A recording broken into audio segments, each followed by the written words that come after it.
Welcome, welcome, welcome to San Francisco, California, home of Super Bowl 60. We are at Radio Row.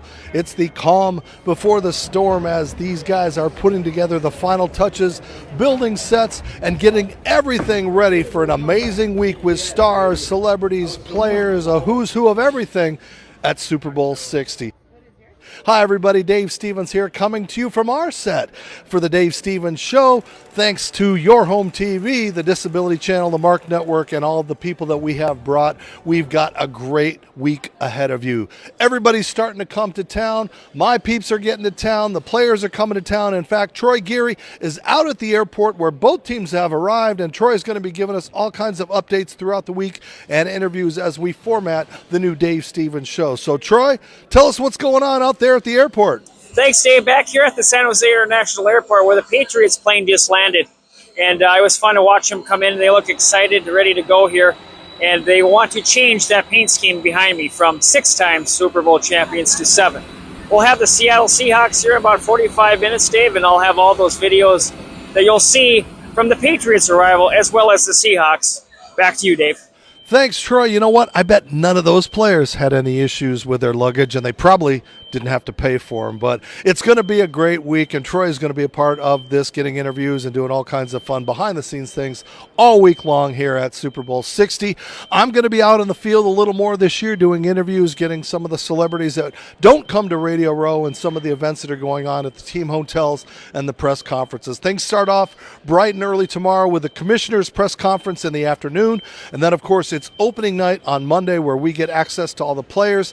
The big names will be at podiums, and they'll have all kinds of media around them, and this is kind of that crazy night where people that don't cover football come and be a part of this, the MTV folks and all the people wearing wild, crazy outfits that you see from time to time. It's toned down a little bit because obviously the league doesn't want to get it out of control, but it's still a great night, a lot of great access to the players, and if you have a great rundown, you can see actually who some of them are, because some of the guys are walking around all night. Here's number 67, and you look at the roster, and he's not even on the roster. He's a injured player or somebody on the practice squad or something like that. But looking forward to that. We've got iTattoo along with us all weekend long, Serendipity Yachts, and of course our friends from Cali Strong, a part of an amazing week. So we are going to get ready for everything going on. As I said, Monday we got opening night. Tuesday we have the Team Hotel Player Conferences. Wednesday, Team Hotel Player Conferences. A new twist this year is they have added the Pro Bowl. That's right, the Pro Bowl is going on simultaneous this week on Tuesday night. It's not the Pro Bowl of your mom and dad's. Remember, this is a bunch of made-up games and then a flag football game to cap it off. But it's going to be a great week.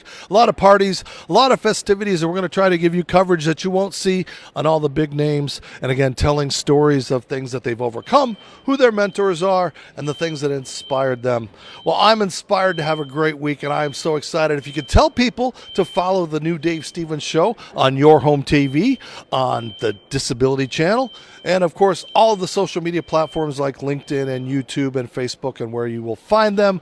We are excited for 2026 to showcase more and more stories. I'll be working for the Abilities Expo. We'll be on the road for various sports, and it's going to be a great 2026. And now I'm going to break down and head out and check out some of the places I might not get to when it gets really crazy this week. So continue to follow the Dave Stevens Show on all social media platforms, or Dave Stevens Speaks. Follow me on LinkedIn, on Twitter, on Instagram, on Facebook, and that TikTok thing that they got going. So I appreciate your support, appreciate your love. Check us out, share us, like it, tell people about the Dave Stevens Show.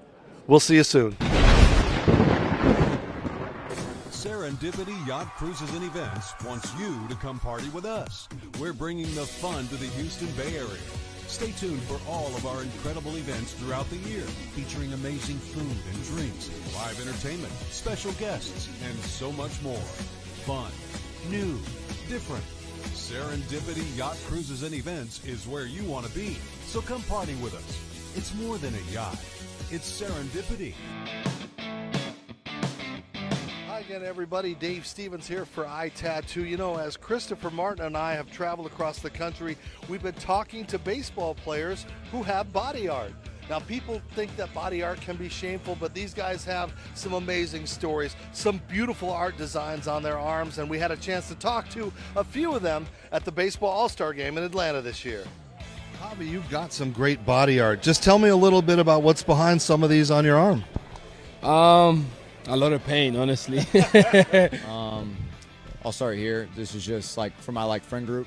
All of us have one, or all of us. Some of them are still trying to get it. This is one of my other favorite ones. It's just, two hands represent me and my brother. It's for my family. Kind of goes my dad, mom, brother, and then my younger brothers. Against all odds, got this after I got drafted. Talk about showcasing. You have got some great art on your arms, and I just wanted to know what those stories might be behind this side. This side, we got an awesome-looking owl over here and some Love the outdoors, so got a big outdoor sleeve, a couple tattoos my dad has that I just recreated. So there you have it, some of the stories behind the body art from these Major League Baseball players and the future stars. So for more information about iTattoo, please check us out at our website or reach out to Nathan and Christopher.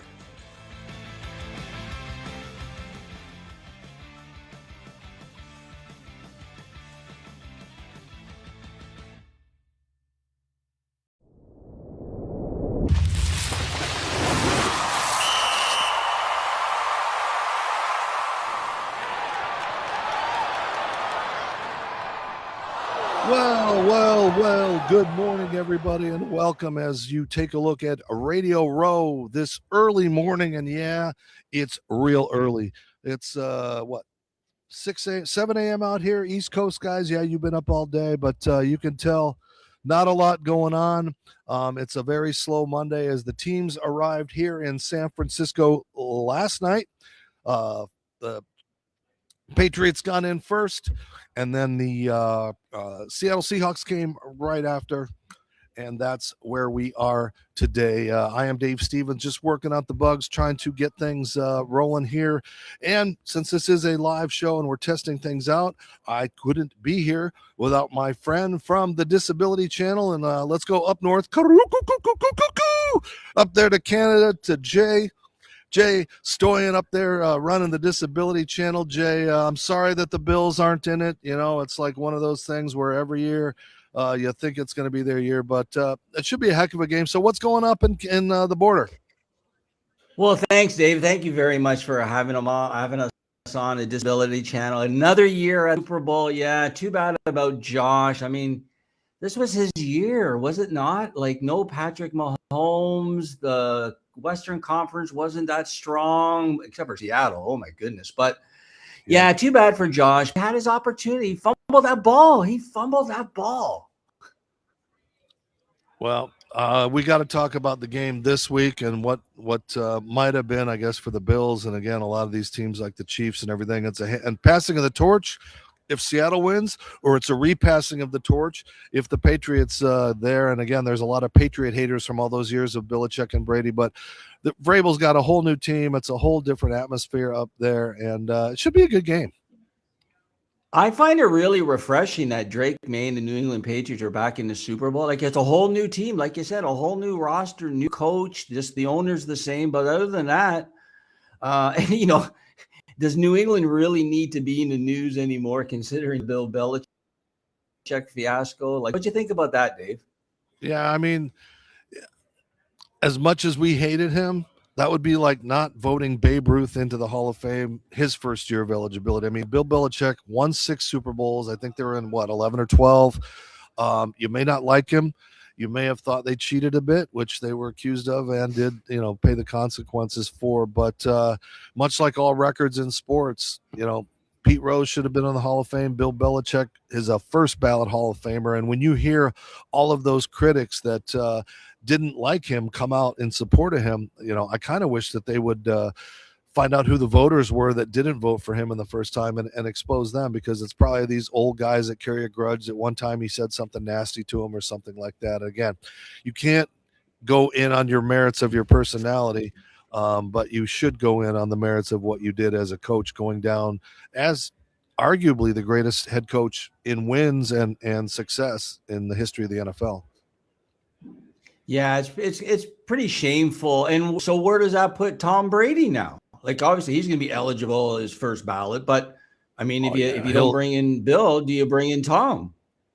I think Tom will be okay, but I don't know if, because Robert Kraft got put in this year, I don't know if they just didn't want them to go in together, if there was some sort of bad blood or something like that. But, we'll never know. But a lot of exciting things going on for the Disability Channel, and things going on, concerts and things like that with our veterans programs and things like that. So tell us, Jay, a little bit about what's going on.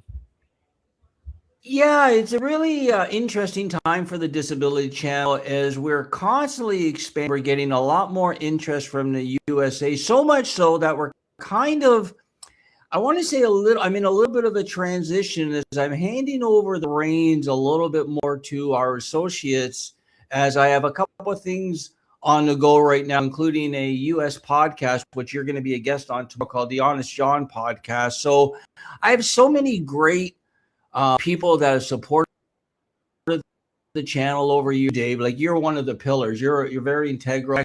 Actually, I'm going to be giving you more responsibility for the channel in the USA. So it's a very exciting time. I just feel like here in Canada, the channel's been around for 12 years.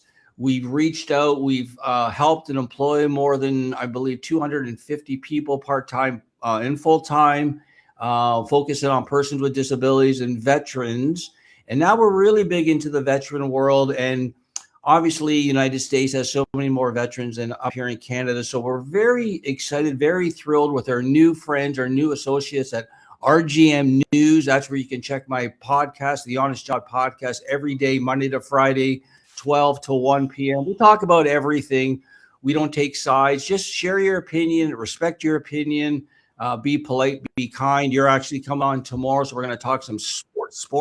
So really excited. So I want to say thank you to On the Mark TV and Anthony Sardelli from Nonprofit TV. You can check us out, the Rio Grande. It's very, very exciting to the transition that's happening. Now, obviously, I'm still going to be a major part of the channel, but I'm going to let other people sort of shine, right? It's time to let other people join into this great platform, providing opportunities. So I really want to thank you, Dave, for supporting the channel over the dozen years, I think, since we've known each other. Yeah, we've had some great runs, and we're going to continue to run with it. And a big week coming up. We kick things off today with our coverage. The commissioner has a press conference at 3:00. Then we have to head to San Jose. If you know the way to San Jose, that's where we have to go tonight for media night, which is going to be different because we are not on a field, we are not on a court. We're going to be inside, so strategically it might be better because it's always a challenge to try to grab these guys, especially the guys that are running around with numbers, and you look at the roster and they on the injured squad or they're on the practice squad and they're walking around, and people who don't cover them don't realize that they're not playing, and it's always fun for them to try to see how embarrassing they can be for the non-sports people, because we got the MTV people, we've got TMZ, we've got all kinds of things. Plus, we're on your home TV. We have the Kelly Williams Show. We have the Mark Network. And again, for all those that support us on the Disability Channel, watching us stateside, I wouldn't be here if it wasn't for Jay. So I do appreciate these opportunities that we've had hand in hand going along the way. And then the rest of the week, team press conferences starting tomorrow morning at the team hotels. For Tuesday and Wednesday, a little bit of availability with the coaches. We got Bad Bunny's press conference last night. Big Grammy winner last night. I don't know, Jay, if you caught any of the Grammys. Nice. Yeah, and that was Grammys. I'm an old guy. I watched those Grammys, and there were some pretty amazing moments. I saw a lot of these young artists like Sabrina Carpenter, and it was just, I'm like, you know what? Music is music, and if it is good, you can dance to it, you can enjoy it. So I enjoyed the Grammy. Cher came out, she got an award, but she kind of screwed up on stage, which was live. That was hilarious. She didn't want to be up there, and then she left, and they're like, "Oh, you got to give an award." Yeah, Luther Vandross, he's been a while. Yeah, so it's always good to see. Yeah, kind of messed that up a little bit. Talking about real, but go ahead. I love that. I love it. And this time, so the people know behind me, you'll see one of our posters up here in the blue and red. Dave was down there. You can see little Dave's name Speaks down there. And then you can see the guys at Sirius XM, which have been a huge help. I want to give a big shout out to Bilal. I think I'm actually going to get you back on to the Sirius XM show with a new associate of mine, Charles McPherson. He has a wonderful show, Dave. So I'm going to try and get you on this week. But I know You're a really busy guy. So tell our viewers, tell my viewers, the people, because we're going to share this link. Tell our viewers exactly what you do through the week. And I know you just did a little bit, but tell them about the Radio Row. Like, what does all that mean? Well, Radio Row, as we discussed earlier, is just this hodgepodge of stars and celebrities, and I don't want to say a lot of B-listers or D-listers or C-listers. And again, you could take a look at live right now. There is virtually nobody here. It will get going, and again, it's early out here, but it's late out there, so it's things going on constantly. But the stars are going to start to arrive, and if you see, I'll show you over here. I'll turn the camera since I'm here alone doing everything. Over in this corner is Sirius XM in the very back where you see the Blues under the Super Bowl sign, and across the way over there is all kinds of other things like the Pat McAfee Show. I've got Apple iHeartRadio over here. We've got Fox over here behind us, you can see. And then, of course, the Dave Stevens Show all over the place here. So I will be doing interviews with celebrities. I love your backdrop. Thanks. Hey, thanks to Mark Fuckrell, who created that for us. And just giving us a little more look, that kind of a cool look of legitimacy, because that's what we're trying to be. And, I myself and Mark Fuckrell, I think we're the only wheelchairs at here because, again, the media with the disabled community doesn't get a lot of access. And so, thanks to Jay and my career at ESPN, I get to go and interview these guys. And I'm probably not going to be at Radio Row as much this year because myself is going to go out into the field more and try to get some of the bigger stars, so I can go and talk to Drake May, and I can go and talk to Mike Vrabel, and because I'm always back here and everybody else is out there, and I miss all the fun. And this is my 30th Super Bowl, and I don't know how many we have left in us, but I'm hoping to get out there a little more and get that face out there and be seen. It's great for, I think, the league to have people in wheelchairs be seen, to showcase, because Jay, the disabled community is the biggest minority in the world, but they're also sports fans, be it soccer or golf. They can't go outside and play. They can't go outside and go to the stadiums, so they sit at home and watch it on TV. And I think the NFL and the NBA and more of these leagues need to cater to the disabled sports fans, give them that inside access so those fans can be able to have that close up with Giannis, or take a look at their favorite hockey player from Canada or Boston or Los Angeles or whatever. And again, give us that different perspective, because we're always about positivity. I'm not going to ask them about DUIs or their wives or their girlfriends or boyfriends or whoever all the controversies are. We want to know what motivated you. How did you overcome your limits? Do you have somebody in your family or that with a disability, and how did you deal with it? If we can expose people and educate, we can get rid of the ignorance towards disabilities and let us have more rights and have more jobs and the things that you have fought hard for to make for our community. So with what you're doing with Kurt in Wisconsin and Evander Holyfield's people and all that, Jay, you've done it. It's been an uphill battle, but you've done a good job.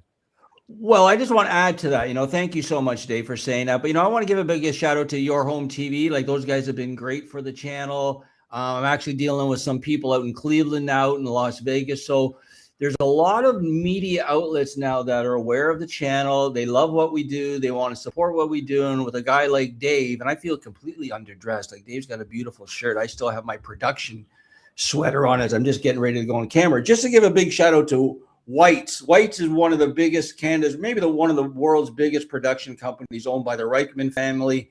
And they have been nothing but kind to me over the years. So thanks, Paul. And Paul is actually a quadriplegic.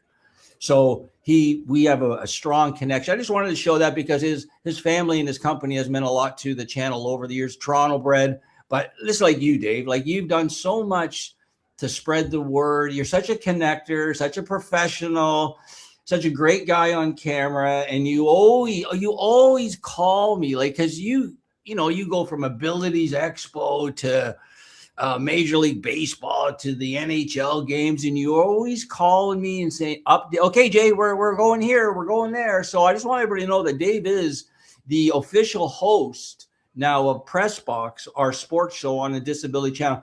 Even though he's always been a part of it, a big part of it, now he's going to be leading it. So again, Dave is our host for Press Box. Total exposure. Really, thank you, Dave. Thank all the guys, all your associates that you deal with. I really appreciate it. And I appreciate you having me on today. And we'll see you tomorrow on our Honest John podcast, 12 And noon, we are live. We are live also on the Facebook channel for the Disability Channel. So thanks for connecting that. And That's right. like I said, That's right. we'll be all over and wrapping up the end of our coverage at the end of the week. BJ Ganem, who has been on the show, and you're a friend of our veteran who lost his leg in Iraq. We have restarted the what it was the Wounded Warrior amputee football game is now the Stars and Stripes Bowl, and so that is resurrecting itself on Saturday in the morning, and then we got the Lee Steinberg party. So lots of cool things.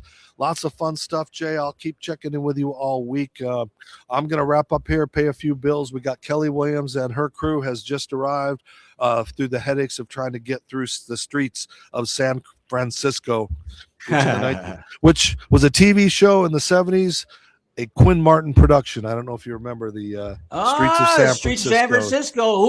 Who was the young guy? That was that Brolin, wasn't it? Was it James Brolin? No, it was Kurt Russell. One of them. No, who's Charlie Sheen's dad?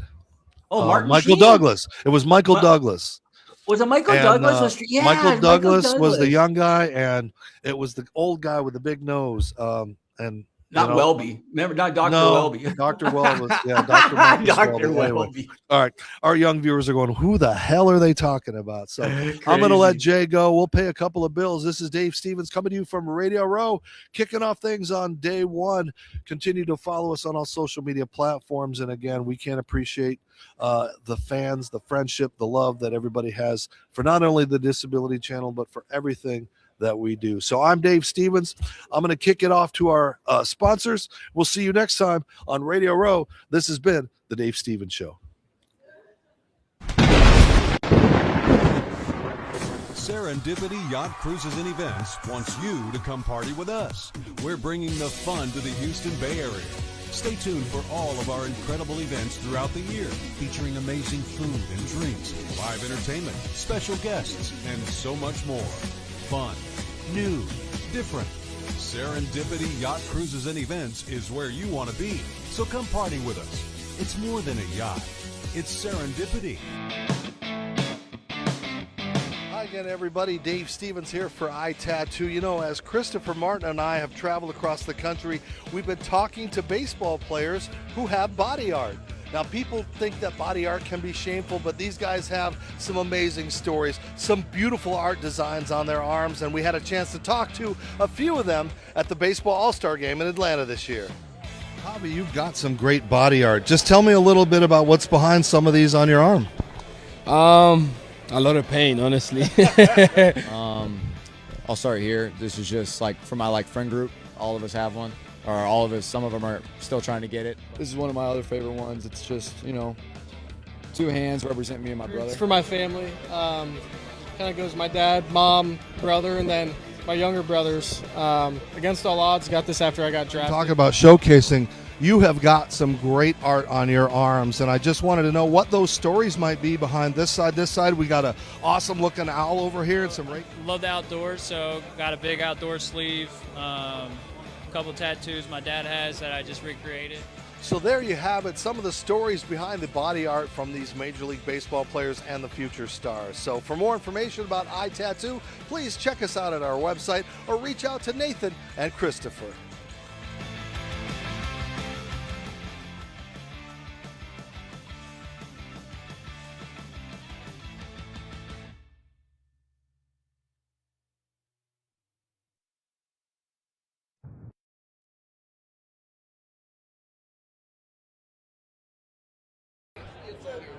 Well, Jack Gibbons, you're a linebacker used to putting people on their butts, so thank you for coming down to my level for a little bit. But, man, it's got to be exciting to reunite with your old head coach to come here and now be in the Super Bowl. Yeah, it's been an unbelievable year. Love this team, love the guys, love the coaching staff. It's just been awesome. I feel like we have a super connected group, and thankful for the opportunity to play one more game with them.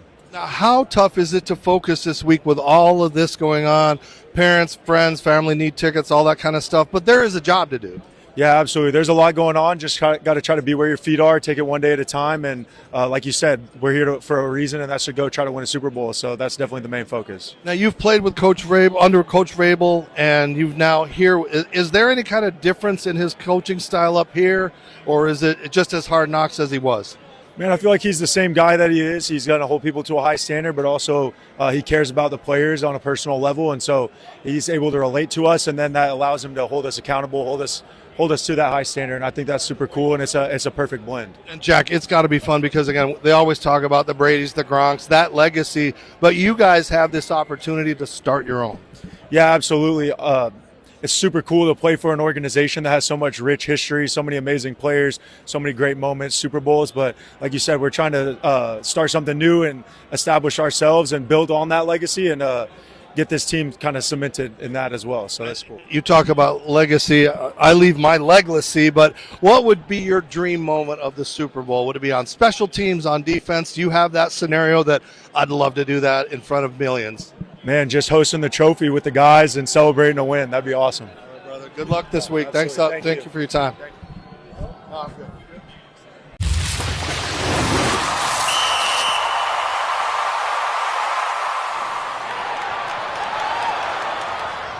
Well, hello again, everybody. Dave Stevens coming to you from Super Bowl 60. It is opening night here on the Dave Stevens Show, and we have got a lot in store tonight. It's the big night. It's the Hollywood extravaganza. It's Hollywood meets the NFL with the glitz and glamour. Tonight, this is the opportunity for all of the media to have access to the big marquee players as well as those that contributed and not so lesser superstars. They'll be wandering around here. Drake May has already got a huge crowd around here for the New England Patriots. They'll go first. They'll have about 8 players on the outsides talking to the media at a podium, and then the players, of course, will be walking around. And then an hour after that, the Seattle Seahawks will do the same thing. The coaches and players will get together. There are fans outside that have paid to get here, so it's going to be a great night. Troy Geary is here to help me. We're going to be gathering sound and getting interviews with as many as we can to showcase the NFL and Super Bowl 60. Troy, who you got? All right, thanks, Dave. Here with Bryce Berger, punter for the New England Patriots. Now, when you're not punting, how do you stay focused mentally on the game, knowing that 9 times out of 10, you're sitting there trying to figure out what to do, how to prepare? Yeah, I think a lot of it goes in just how we prepare off the field, watching film, studying up our opponent, but then going home and kind of just relaxing with my wife, maybe watch a couple TV shows, and I try and really just stay in the moment. Not look too far down the road and try not to worry about the past. The past is behind me, and if I worry too much about the future, it might not be what it is or what we want. So I would say just kind of, obviously it's a stressful thing that we do, but being able to run with the highs and the lows and stay neutral, I think has helped me a lot. Okay. And if you had to pick between hitting a coffin corner kick or hitting a 70-yard punt, what would you prefer? I would love to hit a coffin corner. Okay. I would love to hit a coffin corner. I've seen you do it. So also, a lot of punters and kickers like to play golf. Are you a golfer? I love playing golf. Yep. What's your handicap? I am, if I had to check right now, I'd probably say a plus 2.5. Wow, that's pretty good. Yeah. 2.5. So, No, he said plus 2. Plus 2.5. Okay. So I played in the Mass Am last year. Oh, that's made it through. I won my qualifier, and then I got cut. So I'm not as good as some of the other guys around, but it's something I love to do. It's something that I can stay outside, and I love being outside. I don't like being cooped up. So in the summer, I'm outdoors all the time, and it's a fun thing to do. So, all right, last one. What's your favorite in-game snack? PB&J. Awesome. At halftime, I'll grab half of a PB&J. All right, best of luck to you, Bryce. Thank you very much. First, I'm talking with one of the key receivers for the Patriots this week, who, by the way, Jim, if you could check down, he's not wearing shoes, and guess what? I'm not wearing shoes either, twin. So how about that? How about that? So, I mean, what is this night like for you? I mean, the ironic thing is you come from North Carolina where their coach went to, and now you are starting a new legacy. Yep, it's cool. It's been a cool journey, year 9.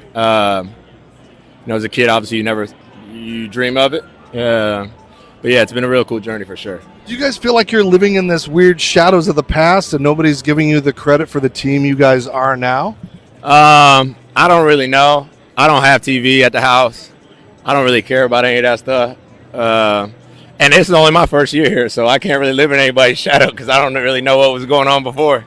That Brady Gronk crap they talk. I wish that stuff carried over. Like, I laugh about it all the time. I wish it was like Sprint wireless where they rolled over. You get rollover minutes. I wish you could get rollover wins from them, and everything would just flow real easy. But you got to earn it every year yourself. There's no rollover in this league. And Mac, is this fun? I mean, it's serious. It's a job. There's all this stuff going on. Do you get to enjoy this a little bit? Yeah, I think the guys should enjoy it as much as they can. I know you're here for a reason, obviously. But yeah, I tell the guys to enjoy it. I enjoy it, whether it's sitting in the hotel room or doing nothing. That's still enjoying it to me. Reading a book is enjoying it to me. I know you're a fan. Growing up, you had those dreams of playing in the Super Bowl. So, what was that dream moment, and what would this dream moment be? For you personally? Oh, I don't know. I just dreamed of just playing ball. I don't know if I ever had goals of the NFL. I just wanted to keep playing ball, and I guess that's the only road you can go on if you just keep going. So yeah, you just get the opportunity to be out there. All right. Good luck this week. Appreciate it. Thanks, man. Just a couple quick questions for you. First, do you still have that green suit that you wore at the draft? I do. Okay. And how much is Andrew Windworth talked to you about the game? He won a Super Bowl. I know you guys are close. Have you talked to him this week leading up to the game? I haven't talked to him this week, but not just in general about this game. But he's been very good to me ever since I was coming out of high school. Giving me advice, open door policy for him. So anything I've been able to reach out to him, and he's been able to give me great advice. So I'm super thankful for him. All right, best of luck to you. Thank you. Well, Tommy, you didn't get here the way you thought you would, but you're here. I mean, what's this like for you? It's surreal to be able to have this opportunity to be here. There's a lot of people across this league who have been in this league for a really long time who have never had the opportunity to be in a Super Bowl. And to be able to have it in my third year, to be able to be here, cherish it, no matter what capacity my role is. I'm doing everything I can, whether that's getting that defense ready to go. Now, how's that transition been? Because in New York, they loved you, they hated you. I mean, your life was under a microscope. A little different when you go to New England. For sure. Yeah, I wouldn't change anything about it. I'm born and raised in Jersey, so I have thick skin, and I know that's how it is, and I knew that's what it was going to be going into it. So obviously a lot of ups and downs, but I wouldn't change how anything played out because I think that has me ready for anything to come. Any old teammates texting you that are mad or at least happy for you? There's one that's 50-50. We were actually on the phone on the way here as Drew Lock. So obviously he's in Seattle, so we'll be playing against each other, and I'm looking forward to seeing him again. What's a perfect scenario for you to get in, get a little bit of time? I mean, what is your dream in this game? Oh, selfishly, I would love it, but ultimately, whatever way you find a way to end up with that ring, that's it. And how have the questions been? People asked you if you're related to Danny DeVito, any of that kind of stuff? I actually have not got that one today, thankfully. I've got that probably my whole life, but I've had a lot of food questions. Always Italian stuff? Yeah, mostly. I did just have a couple of German food questions. This was different, so that was cool. What is your favorite food? Chicken parm. Okay. Chicken vodka parm, though, if we're going to get technical. All right, brother. Thanks a lot. Best of luck. Hope you get in. All right. I mean, not by injury, but by, mop-up time. So, all right. Thanks. You've been drafted in the first round. How much has the league changed you as a person and a player, given your, last couple of years in the league? You're involved and you've been around some teams, and now that you found a home here in New England. Man, yeah, the league has definitely helped mold me for sure. I think it just remind me that just keep following and staying true to yourself, and understand, man, that everybody's on their own path and their own journey. It can be something to listen to everyone's expectations and try to fall within. But God makes no mistakes. So, and I've learned that throughout the process, and I appreciated that the most. Okay, a couple of fun ones for you. Of the linebacker group, who's the most funniest person in that group? I'm gonna go Harold Landry. Okay. Harold Landry is hilarious. And in the Boston area, what's your favorite restaurant to eat at? In the Boston area, I like Karma. I like Karma, man. Karma Sushi in Wellesley. It's been great for us. Awesome. Best of luck. Thank you. Thank you, boss. Well, Jack Gibbons, you're a linebacker used to putting people on their butts, so thank you for coming down to my level for a little bit. But, man, it's got to be exciting to reunite with your old head coach, to come here and now be in the Super Bowl. Yeah, it's been an unbelievable year. Love this team, love the guys, love the coaching staff. It's just been awesome. I feel like we have a super connected group, and thankful for the opportunity to play one more game with them. Now, how tough is it to focus this week with all of this going on? Parents, friends, family need tickets, all that kind of stuff. But there is a job to do. Yeah, absolutely. There's a lot going on. Just got to try to be where your feet are, take it one day at a time. And like you said, we're here for a reason, and that's to go try to win a Super Bowl. So that's definitely the main focus. Now, you've played with Coach Vrabel, under Coach Vrabel, and you've now here. Is there any kind of difference in his coaching style up here, or is it just as hard knocks as he was? Man, I feel like he's the same guy that he is. He's going to hold people to a high standard, but also he cares about the players on a personal level. And so he's able to relate to us, and then that allows him to hold us accountable, hold us to that high standard. And I think that's super cool, and it's a perfect blend. And Jack, it's got to be fun because, again, they always talk about the Bradys, the Gronks, that legacy, but you guys have this opportunity to start your own. Yeah, absolutely. It's super cool to play for an organization that has so much rich history, so many amazing players, so many great moments, Super Bowls. But like you said, we're trying to start something new and establish ourselves and build on that legacy and get this team kind of cemented in that as well. So that's cool. You talk about legacy. I leave my legacy, but what would be your dream moment of the Super Bowl? Would it be on special teams, on defense? Do you have that scenario that I'd love to do that in front of millions? Man, just hosting the trophy with the guys and celebrating a win. That'd be awesome. All right, brother. Good luck this week. Absolutely. Thank you for your time. So what's your mindset heading into a week like this? Yeah, I think it's stay in the moment, stay present. Don't think too far down the line. It's kind of a slow build-up. Keep your energy conserved. Don't get too excited right now. We're gonna have to conserve that for Sunday, and just like I said, stay in the moment. So when you're not on the field, what do you think about? I don't anything. I don't know. There's I'll be texting my wife. I'll be in meetings. I don't know. I like playing cards. I don't know. My brain's kind of all over the place. I'm a little ADD. So, what does the game day meal look like? yeah. So it's got to be teriyaki chicken, some broccoli or green beans, and then either some noodles or mashed potatoes. Trying to keep it all balanced. And how much golf do you play during the season, and how much golf do you play out of season? Off season is more golf. I have a rule with myself that as long as we're playing football games, I do not touch my clubs. So the second that we start fall camp, the clubs go in the closet or the garage, and I won't touch them until we're done. Ladies, who do you think is going to win the Super Bowl? The Patriots! All right, well, the first part of opening night is over. Troy got some great guys. I had fun with DeVito and the guy that wasn't wearing shoes. They've got the coaches up there meeting. This is the only time the teams will be together on the podium until Sunday. So let's hear from the Seattle Seahawks. Punter Michael Dixon, coming from Australia to Texas, what was that first experience like in America? It was a whirlwind. I remember coming in and going into a full new routine of study hall, football, seeing the crowd had 100,000 people at a college game. I don't even remember it, to be honest. It was so much information that I had to process. So I look back and I'm like, I don't remember like a whole year out of my life. And given your journey from Australia to America, now football, the NFL is returning to Australia next year. Just kind of talk about that journey from coming there and how much more. You're playing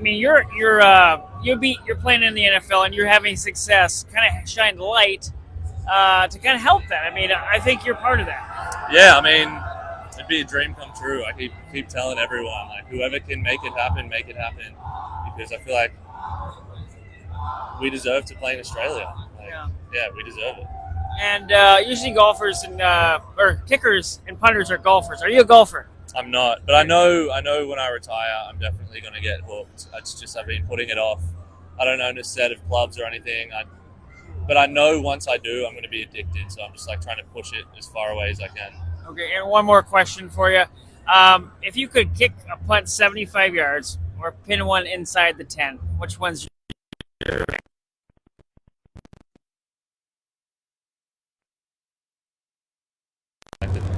Like, you're going to get it inside 20 anyway, so you may as well get the 75-yarder. And in college or in the NFL, what's your longest punt? 70-something. Yeah, 75 maybe. Yeah. Okay. And sorry, one more. When you're not punting, and how do you keep focus mentally, knowing that you have so much free time basically until you're called upon sometimes?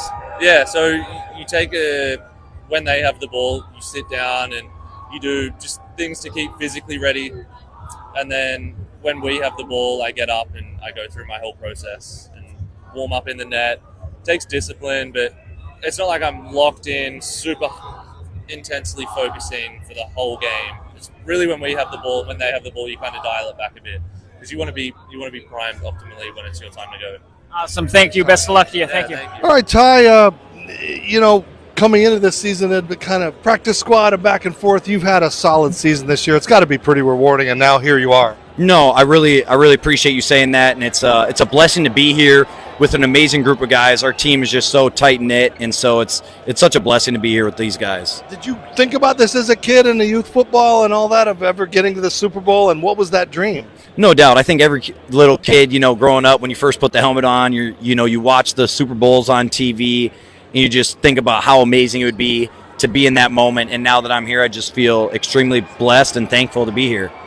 This is a pretty good offense you're facing, so defense is going to get tested. I mean, are you working on anything different? Is it just more films because this game is so big, or is it just a normal work week? We're very focused on doing our job, play in and play out.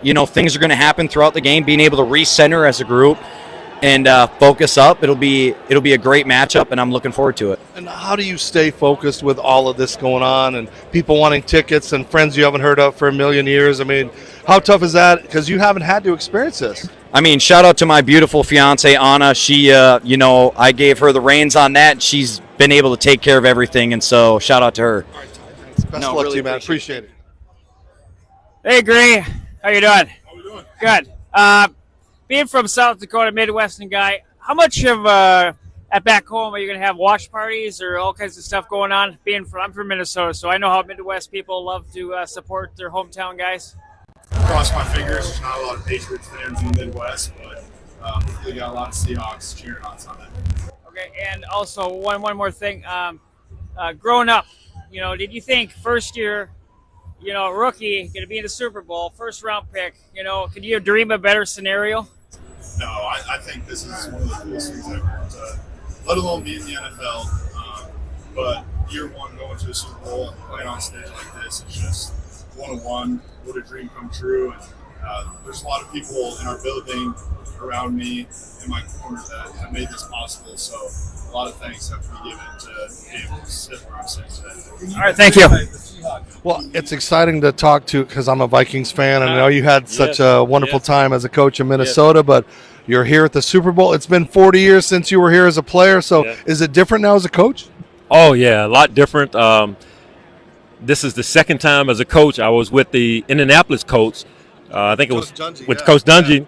And so now to come back, like I said, 40 years since I played, and to experience it, a lot more events, a lot more activity, much more media than what I remember in Super Bowl 20. So it's just amazing to see the growth of the Super Bowl. Now, instead of the X's and O's, we've always wondered, what does an assistant head coach do? Like, what are those responsibilities? What separates you differently that makes an impact on this team? Well, in my role, I do like almost everything that a head coach does, with the exception of you're not the head coach. You don't have that title. And to Mike's credit, he's allowed me to be involved with our offense, our special teams, our defense, obviously, with my background, and even our personnel department, dealing with John Snyder on some of the things we have to do. And so it's been great in that respect. I mean, he's utilized my previous experience as a head coach, and that makes you feel valued. You're not just a fly on the wall. You're actually involved. And so I'm very thankful for Mike to let me fulfill this role and to be able to assist him and help him to be the very best head coach he can possibly be. So how do you help this team this week? It's tough to focus with all the stuff going on for these first-time players that haven't been here. So do you give them advice, and how do you focus that back for what the task is on Sunday? Yeah, some of our players have asked me, what's it going to be like prior to coming out here? What's it going to be like? What can we expect? How do you get into a flow? And I've shared my experiences with them and just told them, and I've told Mike and our coaching staff as well, just the things that help to get us here. Let's not forget those. Let's continue to work on those and try to improve on those as we go, and let's not try to reinvent the wheel. There's a reason that we've made it this far, and it's been successful, and let's keep on doing it. As we wrap up, a lot of characters on this team, but none like your 85 Bears. I mean, what was that experience was like? What was that team like to you? And what are some memories of that game where you blew out the Patriots? Oh, man, we had some characters now. I mean, the Jim McMahons, the Refrigerator Pair, the Fritz going in the Super Bowl. So it was a fantastic group. My memory, being able to look up at halftime. Now, I was injured. I got injured in the first half. But to see the Super Bowl shuffle and that Superdome being played at halftime, because we had a big lead, and the fans are going crazy. They're dancing to the music, and that was a great memory. And obviously, when we go back in the locker room and we're celebrating, even though I was injured, I couldn't really be a major part of the celebration. But just the jubilation of winning the world championship, that was a fun memory, one that I'll never forget. And you got a ring. And when I got a ring, yes. Yes. All right, Leslie, best of luck. Jalen, how are you doing? Real good, man. Good. So tell us about your journey from the draft till now to this point. It's an incredible journey so far. So tell us your experience on that. Awesome, man. Awesome. Starting off, finishing college, transitioning, going through the draft process, being drafted to the great organization, the Seahawks, and now being here in the Super Bowl, man. It's been awesome. You know, everything has strictly just elevated to being drafted, being a part of this year one. Man, it's awesome. It's awesome to be around good dudes as well. What are some of the things have you learned from the transition from college into the NFL? I say, honestly, your habits are going to carry with you. You know, and the things that you did in college, they're going to carry you to the NFL. But also, you learn new things as well, different elements that the NFL possesses that college doesn't, terminology-wise. But honestly, you got to prepare. You got to prepare, and that's how you beat teams on Sundays. Which teammate have you leaned on so far this year to help grow? Honestly, Drew. Me and Drew spent a lot of time together. Being around him, being around a veteran. I say Drew Lock. Drew Lock's been awesome to me. Awesome just to be around a veteran quarterback and someone that wants me to be successful. Seahawks getting the dub? Absolutely. Go Hawks. Well, a backup quarterback has to be ready. Is there any different preparation in your brain, Drew, with billions of people watching you this week? You can't go at it that way. It's hard not to, but being able to keep the same process that you had the first 18 weeks of the year, and even over the last 7 years, perfecting that process to where it is now, it's got to stay the same. The mental has to stay the same, and we'll talk about how big of a deal it was when the game's over. Now, I was talking earlier to DeVito, a quarterback who was in New York, and so now you went to the Giants. You came from here. It's got to be great to come back, and now you're in the Super Bowl. It's phenomenal. Extremely blessed to end up in Seattle in the first 2 years, leave, but even more blessed to be able to have the opportunity to come back. Really appreciate John Schneider giving me that opportunity, and it was one that I wasn't going to pass up. And it's a quiet team. We were talking about Leslie Frazier, not a lot of, like he was on the 85 Bears. There are a lot of characters on this team. So what is the core of this team? What makes this team so good? Yeah, I think there's two things. It's really an egoless team. Leonard Williams is a big man. He's got a celebration. A lot of people know that. But he would walk around our locker room, and you'd think he might be a rookie. The way he carries himself, the way he respects other guys. It's just an egoless team that believes in one another. Defense gets scored on, that's fine. We're going to go down and score. We don't score a couple drives, it's all right. The defense has got our back. We need a kickstart, all right. Special teams will get something going for us. There's just a belief of all three units on our team that has really carried us to this point in the year. Now, I've always thought, following your career all the way back to Denver, that once you retire, have you thought about creating a betting app so you have Drew locks or all this stuff? Right? Come on. No, I've never thought about that. That'd be a great idea, and one I should definitely look into at the end of this. Yep. Best of luck to you, man. Hope you get in. Thanks a lot.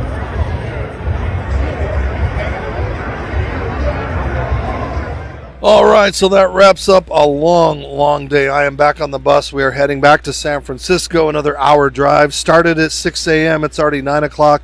And on Tuesday, we'll have more press conferences in the morning. But I think I'm going to get a little shut-eye and try to get some rest. So We'll see you on the next Dave Stevens show.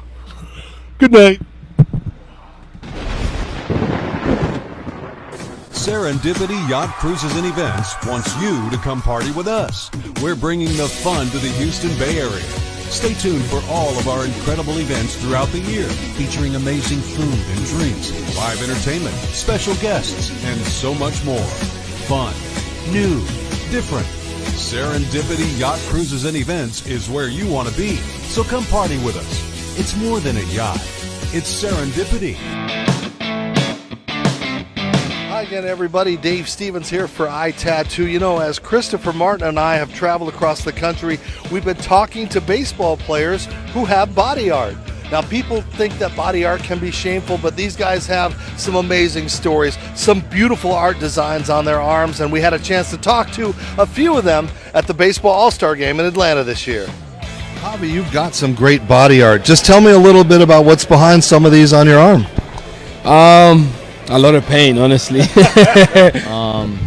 I'll start here. This is just like for my friend group. All of us have one, or all of us. Some of them are still trying to get it. This is one of my other favorite ones. It's just, you know, two hands represent me and my brother. It's for my family. Kind of goes my dad, mom, brother, and then my younger brothers.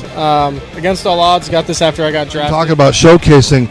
You have got some great art on your arms, and I just wanted to know what those stories might be behind this side. This side, we got an awesome-looking owl over here and some Love the outdoors, so got a big outdoor sleeve, a couple tattoos my dad has that I just recreated. So there you have it, some of the stories behind the body art from these Major League Baseball players and the future stars. So for more information about iTattoo, please check us out at our website or reach out to Nathan and Christopher.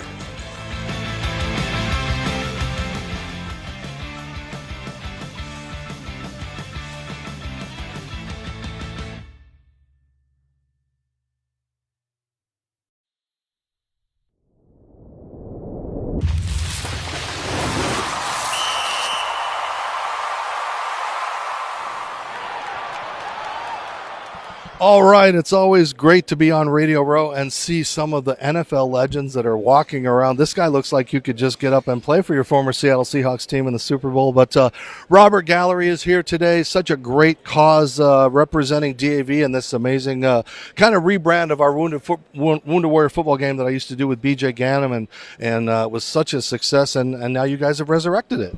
Yeah, I was lucky. I got to meet, got introduced to BJ, and we all were scheming, and I want to do something with veterans. I do a lot of support with veterans and in the organization I started. So we got talking about it and something we wanted to resurrect, and here we are. Yeah, here we are. It's going to be fun. It's going to be happening this Saturday. You want to come out and check them out. Again, we're going to see some NFL stars, some celebrities, guys that think they can still play. Everybody wants to dream when they're competing against you guys that they could do what you did. Exactly, and we still wish that we could do what we did, right? I've been thinking all week that, you know, I don't want to get hurt doing this either, right? I'm in good shape, but it's funny. We all get to come out. It's for a great cause and get some awareness to what we're trying to show. Robert, why is it so important to give back to our veterans? I mean, it seems like rah, rah, rah, you're all heroes while you're over there, and then when they come back, we forget about the PTSD, the medical needs that they have, all of the issues that they have, and again, the suicide rate is beyond normal for those that have been serving in the military. So why is it so important for what you do? It's just because, you know, my dad was in the Marines, and just the friends I've had that have been in the military. You know, I went through some mental health issues myself and got help. I reached out to a military friend of mine, and so these guys come back from war and all these things they do and see, and just the damage to their brain is what we're learning too. So, you know, these people deserve to have a good life and to get healing that they need, and something like this brings it together, raises awareness, and there are other, you know, alternatives out there, which I learned, you know, for not only for not comparing, you know, us athletes to veterans, you know, but we deal with a lot of the same issues, right? The lack of identity, the brotherhood, all these things, right? So it's a perfect pairing to to match my organization, Athletes for Care, which is mental health for athletes, and the deal with the issues we deal with, TBI and the different things. Just like, obviously TBI caused from a different thing, but the same TBI that veterans have from blast. And so there's a lot of crossover, and we all seem to, we're big fans of veterans, and veterans seem to be big fans of us. And football is so much more, and again, I'm not disparaging what the veterans do, but it is a battle, and there's a lot of comparisons, especially with the camaraderie of those battles. And you talked about the PTSD from brain trauma that you might worry about one day for you. Yes, absolutely, and that's why I'm here. I dealt with a few years ago. Dealt with a very low point in my life with some suicidal ideation, and it got really bad. And I learned it was because of the injury I had to my brain from all the concussions. So the research I did, I was able to seek out alternative treatments, which was introduced to me through a veteran. And so now I've become very close with that community, and want to help that community, and that community is talking more about their mental health, and I think us as professional athletes need to do that. I got to tease you. So has your brain and your head healed? Because you used to have long, flowing WWE-like hair. So look at you all cleaned up. Yeah, no, it is. It was about 5 years ago I did my first treatment with ibogaine as a psychedelic assisted therapy with ibogaine, and I'm a different person. I was dealing with PTSD and brain fog and all these things that a lot of veterans are dealing with too. And so I am a new look person. I feel I'm clear, thinking correctly, and there's been a lot of healing. Is the league and Commissioner Goodell doing enough for you and your brothers currently? Yeah, there's lots of the steps that have been taken over the past since I retired 10 plus years ago. Things have stepped up. So there's a lot of things that are offered, but what I've learned, not only with myself, is you have all these options, but when you're in that state, it's hard to think clearly to reach out for some of those. So the league is doing a lot for the players and former players, but not all that stuff works, right? And that's why we're talking about psychedelic assisted therapy, specifically with ibogaine. There's a lot of studies on it. Stanford studied it. So we're hoping as time moves on to make that another alternative for guys. But the league, absolutely, this is not a witch hunt by me. I loved what I did. I'd go back and do it again, even with the same results. But the afterlife, the healing that we need afterwards is what we're after. And speaking of the healing, have you healed from your time with the Raiders and the lack of success they've had since you've been gone, and watching Seattle achieve the success? I mean, are you torn between your loyalty to either team, or are you going Seahawks all the way? Obviously I spent a lot more time in Oakland. I'm a big fan of Oakland. I have a lot of friends there. But so you're representing. Exactly. But to see Seattle having success, right? I had a great year there. And honestly, I'm so busy with my kids and their sports. I don't watch football all that much. I'm just happy for success. I wish I had that, right? There's some of that PTSD of, not winning, not getting a chance to have a chance to go to a Super Bowl or be in the playoffs. So, there's things like that still bother you as an athlete, because that's why you do it. It's not all about the paycheck. It's about like winning. And so, I'd love to see the Raiders take that next step, and hopefully that next coach will do it.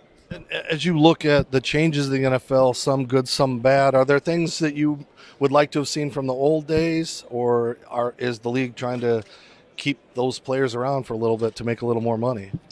I think there's a lot of changes, right? I think at the end of the day, it's for the good of the players. A lot of the stuff, it's also a business, right? So we know a lot of the stuff is for money, but it's great to see what they're doing, right? The football is so popular, even from 20 years ago.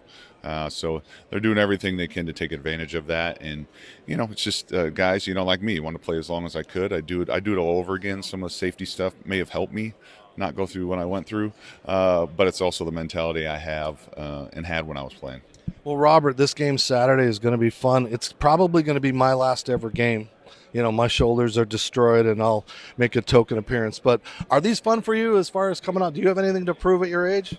I don't have anything to prove. I think it's the camaraderie. I mean, it's being around people that I want to be around, being around veterans, being around other athletes, and just doing something for, to bring awareness, right? The men specifically talking about mental health needs to be talked about more, especially in sports. And like I said, my military friends, they're starting to talk about it.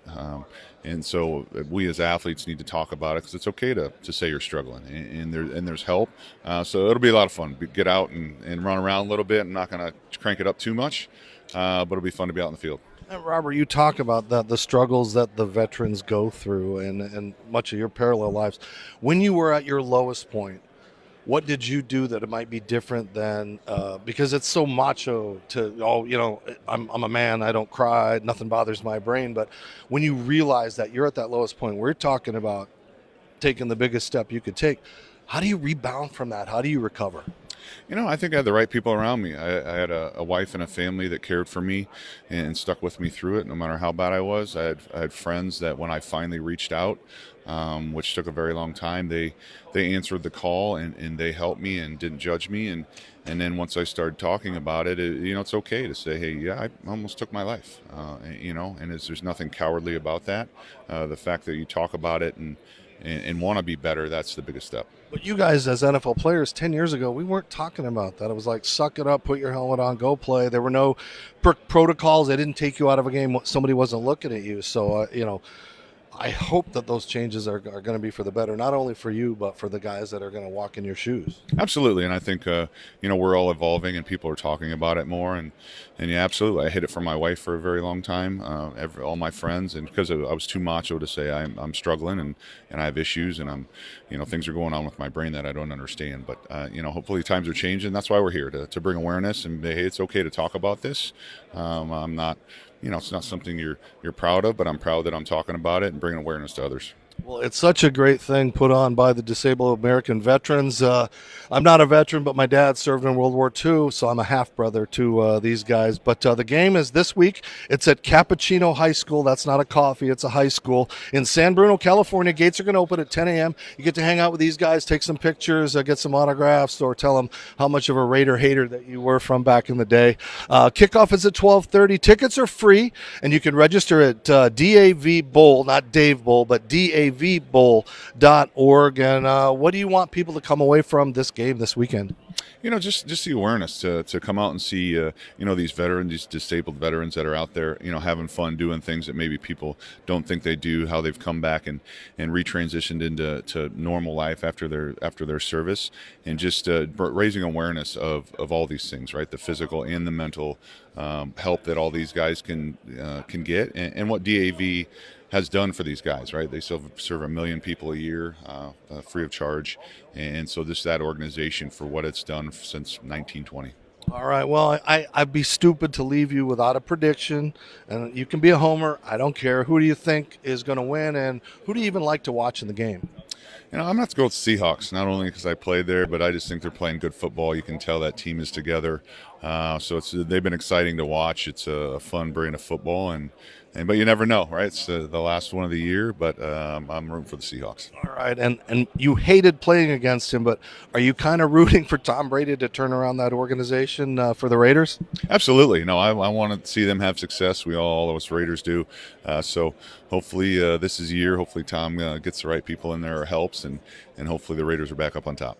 All right, Robert Gallery. The game is this weekend, 10:30. Come out, see BJ Ganem, Nate Boyer, see this guy, all kinds of stars. I'll be out there. Come out, celebrate the veterans that served us, that helped us, and let's give back because DAV does that year round. Thank you, Robert. Best of luck on Radio Row, and we'll see you Saturday. Sounds good. Appreciate it. Brother. Thanks a lot. All right, that's part of the Dave Stevens Show. Stick with us. We'll have more for you later at Radio Row, Super Bowl 60. Serendipity Yacht Cruises and Events wants you to come party with us. We're bringing the fun to the Houston Bay Area. Stay tuned for all of our incredible events throughout the year, featuring amazing food and drinks, live entertainment, special guests, and so much more. Fun, new, different. Serendipity Yacht Cruises and Events is where you want to be. So come party with us. It's more than a yacht. It's serendipity. Again, everybody, Dave Stevens here for iTattoo. As Christopher Martin and I have traveled across the country, we've been talking to baseball players who have body art. Now, people think that body art can be shameful, but these guys have some amazing stories, some beautiful art designs on their arms, and we had a chance to talk to a few of them at the Baseball All-Star Game in Atlanta this year. Javi, you've got some great body art. Just tell me a little bit about what's behind some of these on your arm. A lot of pain, honestly. I'll start here. This is just like for my friend group. All of us have one, or all of us. Some of them are still trying to get it. This is one of my other favorite ones. It's just, two hands represent me and my brother. It's for my family. Kind of goes my dad, mom, brother, and then my younger brothers. Against all odds, got this after I got drafted. Talk about showcasing. You have got some great art on your arms, and I just wanted to know what those stories might be behind this side. This side, we got an awesome-looking owl over here and some. Love the outdoors, so got a big outdoor sleeve. A couple tattoos my dad has that I just recreated. So there you have it, some of the stories behind the body art from these Major League Baseball players and the future stars. So for more information about iTattoo, please check us out at our website or reach out to Nathan and Christopher.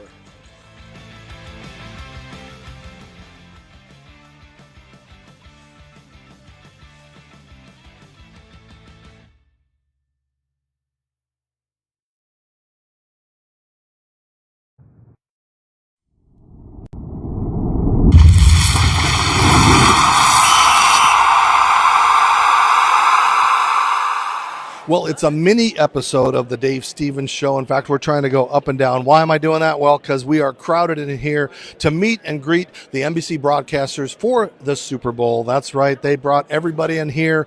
We had Chris Collinsworth, we have Melissa Stark, we have Mike Tirico, we have director from ESPN, Drew Eshoff. It's almost like an ESPN car wash with given Kaylee Hartung and all those that were part of ESPN when I worked there. But they have such a big task this weekend to not only broadcast the Super Bowl, but to do the entire day of broadcasting about the Super Bowl and everything that goes into it. So I had a chance to catch up with a couple of the stars from the NBC Sunday Night Football group, including my old buddy, Mike Tirico. Well, Chris, I think there's an entire era that doesn't realize you were a heck of a wide receiver. I mean, does that bother you that they don't know for when you were a player? Doesn't bother me at all, although I do think that some of the players think I play quarterback because every single one of the guys announcing the game seem to be quarterbacks anymore. But, yeah, it was a great era of football. It just was. You think back to some of those Cowboys teams, some of the 49ers teams. We had really good teams, the Steelers and what they were able to do. I mean, it was powerful football in an era where you could build dynasties. There wasn't free agency. So if your franchise had the money to be able to build those franchises, you could keep them in place for a while. The Green Bay Packers and what they were. So it's an exciting time. I love where the game is now. There is literally anybody at the start of the season could win the Super Bowl. And I don't know that you can say that about every sport that there is right now. That, to see Seattle and New England, 60-1 odds at the beginning of the year here playing in this game with two young quarterbacks, it's exciting stuff. Now, the camaraderie that you guys have in the booth, I mean, it's fun. Mike squeals, he squeaks, you guys are excited, almost like fans. How did you guys develop that rapport so quick? I think you really hit on it, that Mike is first and foremost a great fan. I mean, he really is. And I think you may just be careful with that. Yeah, thanks. And his passion in the booth is really contagious. It's not made up. I mean, he's not an actor who's trying to, stir up your emotions. Those are his emotions. I mean, you see what he's doing. He's doing the NBA. He's doing the Olympics. He's doing football. He's just so passionate about it. And when he gets a day off, he's probably watching a volleyball game. So he brings that to the booth, but he also brings so much more. He works his tail off. I mean, he just works all the time on what he does. And so when he gets an opportunity to get in front of an audience, that passion is real. Longer as a broadcaster, now as a player. I mean, how long are you going to do this? Until they kick me out, probably. I can't think of one single thing I'd rather do than this. And we've had such a great year and such a great, fun time. Sometimes families get put together and it doesn't always work. Sometimes families get put together and it's fantastic. We have just enjoyed being around our group. Rob Hyland, Drew Esikoff, Melissa, the whole thing. 150 plus people, and they all become people you really care about, So for them to get to be a part of a Super Bowl, pretty cool. Do you still get to be impartial? Can you be a fan? Well, everybody accuses me of being very partial to whatever team is playing their team, but it's I can be, and I probably, if television people were really honest, they probably would be saying they root for one thing, and that's a good game. And so we'll root for a good game, but these are a bunch of young people that are in the spotlight of this magnitude for the first time for a lot of them. And so the raw emotion of what that means on the field. I was a rookie when I played in the Super Bowl for the first time.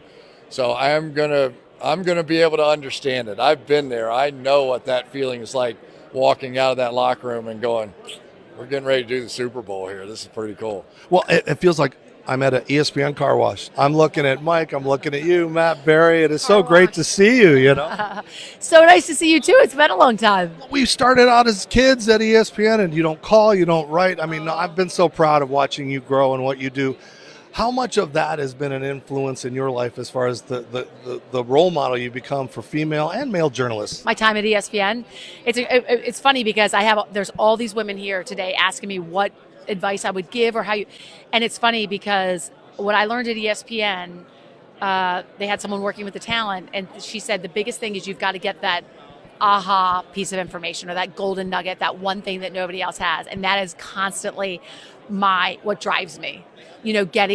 Getting something and just creating and cultivating those relationships so that I can get that information and talking to everybody and leaving no stone unturned.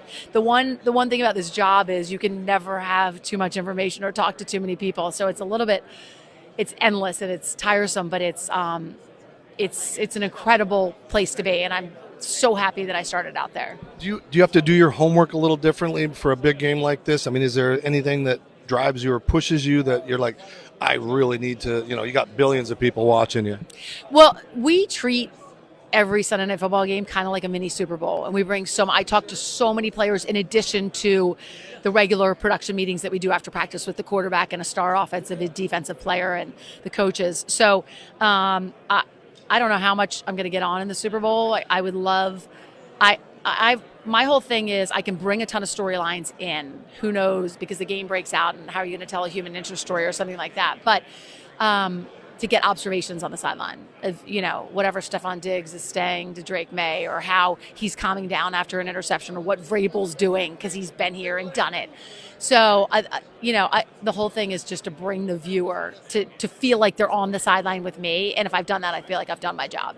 Do you get just bombarded with college kids and women and everything that want to follow in your footsteps? What can I do to get in? What's the best way to get? Like, are you constantly getting that advice? And what do you do to tell them? I am. I know it's hard because I did it it was such a different era. And now it's great. I think they have so much more ability to create your own podcast, do something on your iPhone. Back then I had to wrangle a camera guy and say, shoot these fake stand-ups of me doing this and that. So I think they actually have it a lot easier. I mean, maybe the market's more saturated because when I first started, there weren't many women. So I think my career kind of took off as a woman in sports because I knew sports, understood sports, and was comfortable on television. But, it's great, though. I love young women coming up to me and wanting to be in it and looking to me as a role model. It makes me feel old. Is it? Well, you're not. You still look good, but as far as that, I mean, Laura Oakland just retired. There's no Leslie Visser, so you have kind of taken that torch as the elder statesperson. I mean, is that weird for you? A little bit, yeah. And Michelle Tafoya retired before, moved into a different field before me. Gosh, now that you pointed out, I feel really old. No, I'm going to hang on and kind of do it as long as I can. I really still enjoy it. And now my kids are in college, so it was harder when they were home, because you feel like an absentee mom a little bit. But the fun part is they can come with me and be on the sideline and meet me for games, and they appreciate it and they love it.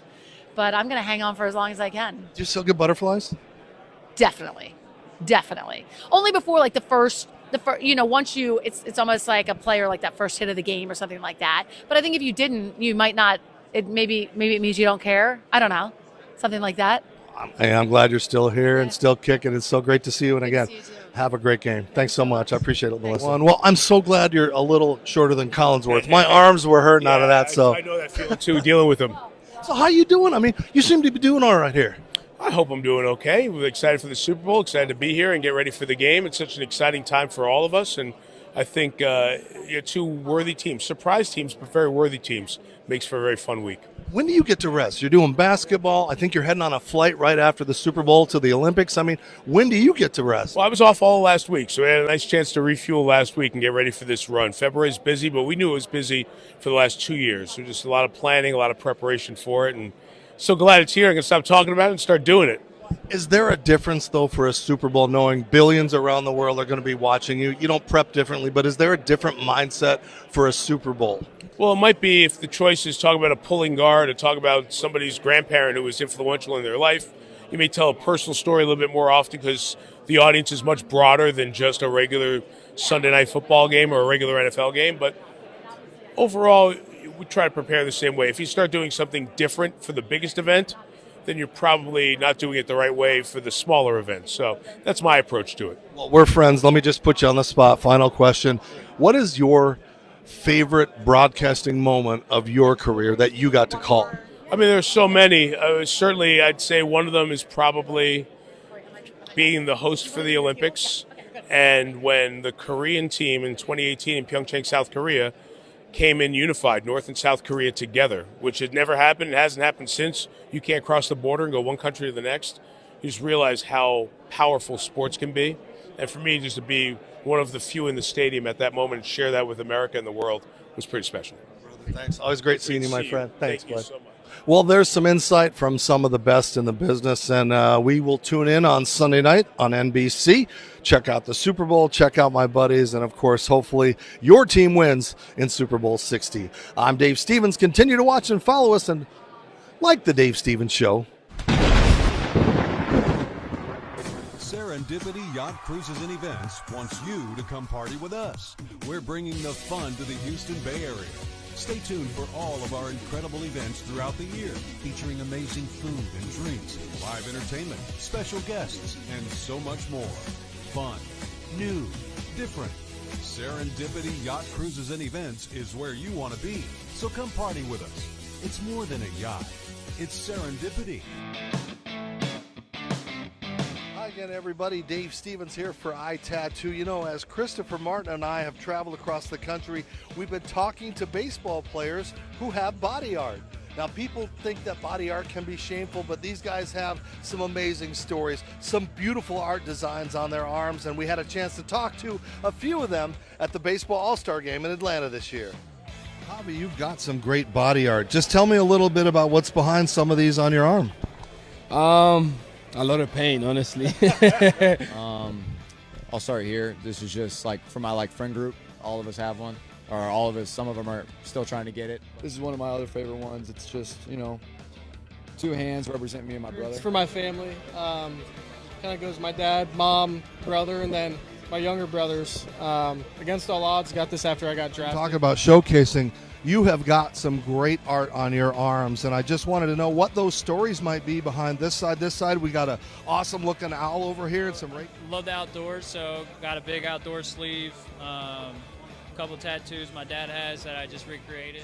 So there you have it, some of the stories behind the body art from these Major League Baseball players and the future stars. So for more information about iTattoo, please check us out at our website or reach out to Nathan and Christopher.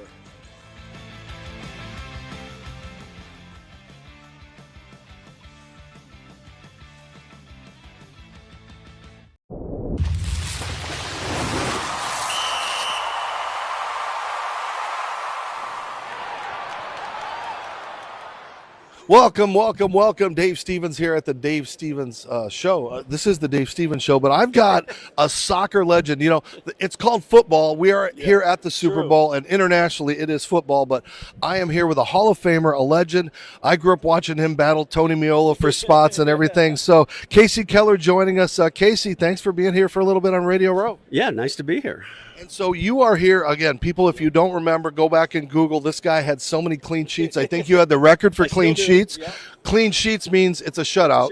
Yep. All saves, and you got to be careful when you move to England and you say shutout, and then they get a little chuckle, and then they're like, "Oh no, it's a clean sheet." Well, I'm thinking, you want clean sheets. You don't want to wake up with your sheets not clean, right? Not clean. So yes. So you are here today, and again, this is very near and dear to my heart because I lost both of my parents to cancer.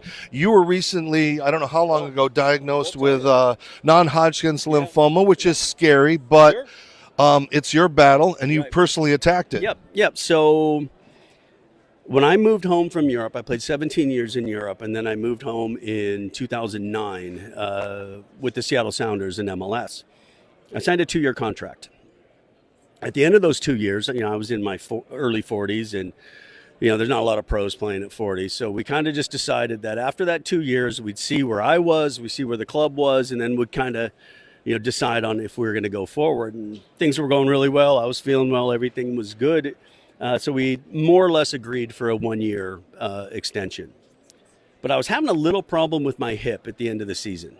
And so I said, look, before I sign the contract, I just want to make sure that it's nothing serious with my hip.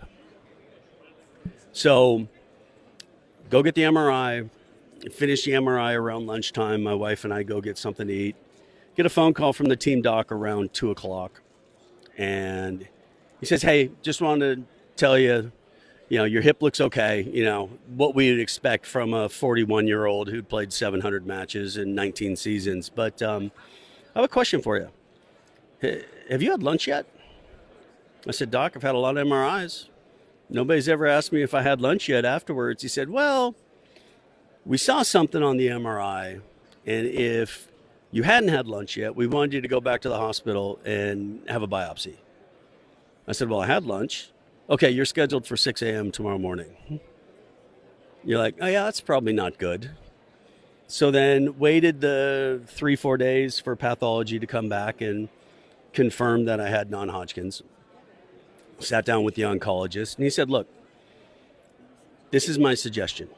He'd say, we didn't find this because you're symptomatic. We found it because of something else. So I suggest we just monitor it and we see what happens. I said, okay. But I didn't feel, they said, look, you don't have to tell anybody. I said, yeah, but I just don't feel comfortable signing a new contract without telling the club. So I met with the owner, I met with the guy that ran the club together and said that this had happened, and I don't know what's going to happen with this season. So started the season. And so because of that, we then elected to tell nobody. Like I didn't tell my parents, I didn't tell my kids, because it was kind of that idea of you never knew how long it was going to be. Was it going to be 8 days, 8 weeks, 8 months, 8 years? No idea when that needed to start. So started preseason, had a little test when I got back from preseason to see if I could start the season. Had a little test halfway through the season to see if I could finish the season. Retired in my own terms. MLS best 11, had a great final way to kind of bow out after a 20-year career. Went into the broadcast business, and it was around 2017 in the fall.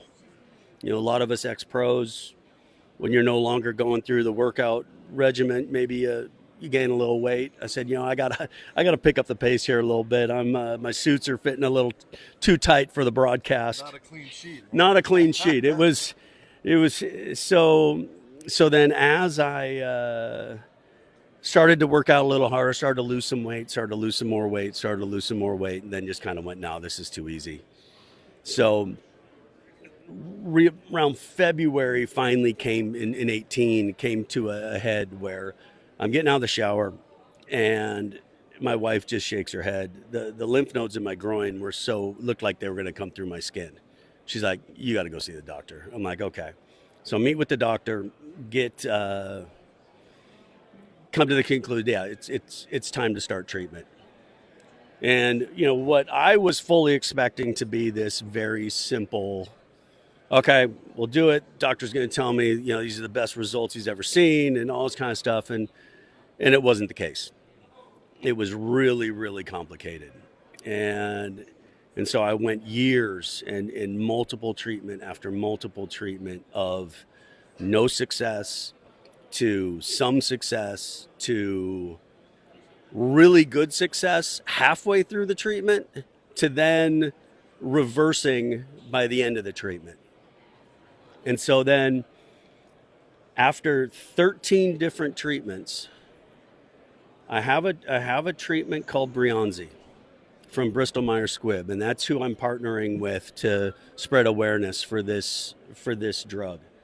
That after all these setbacks, after everything, I have a CAR T cell therapy called Breyanzi, which if you don't know CAR T's pretty cutting edge. So you have apheresis where they spin your blood, they take out the T cells.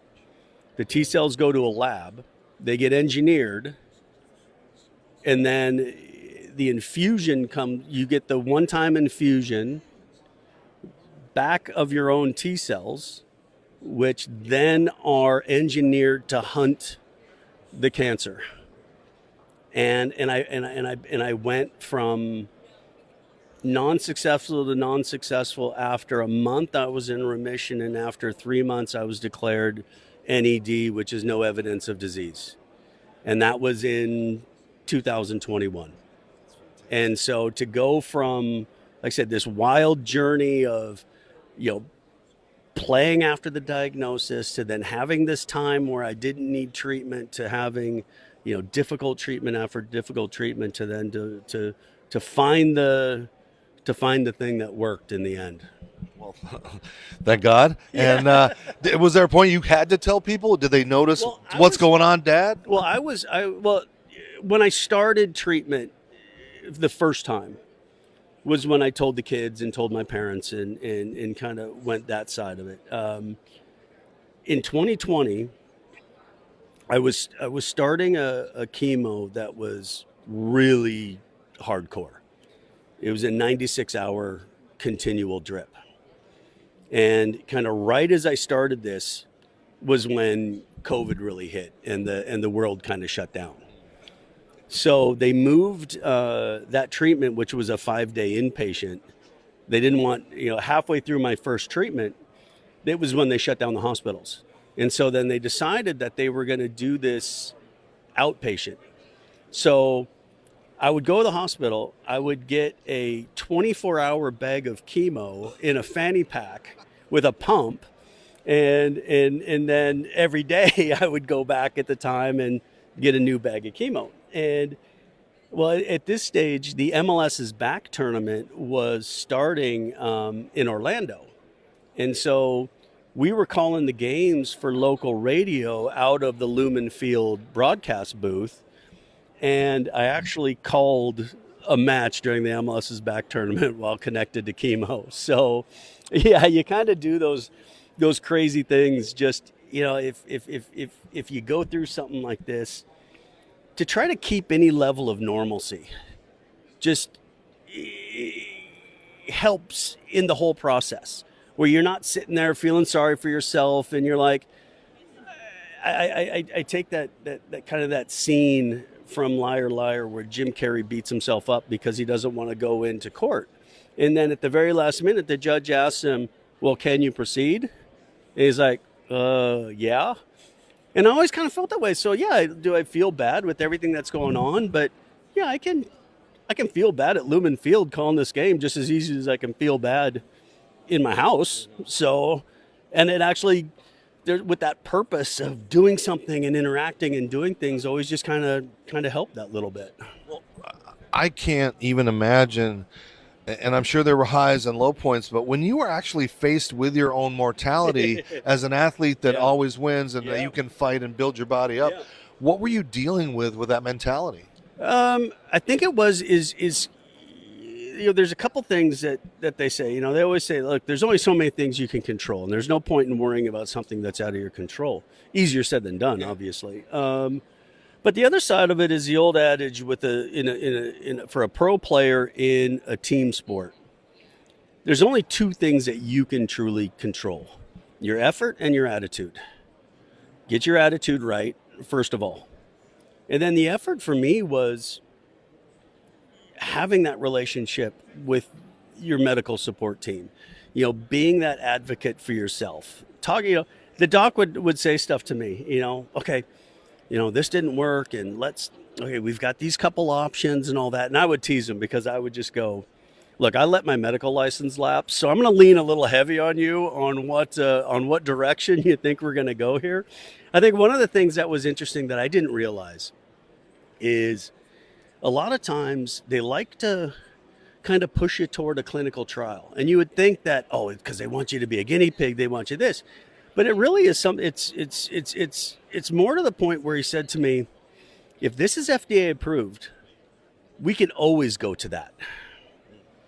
This might be the next big thing. And funny enough, at Brianzi, I missed the clinical trial, just missed the clinical trial.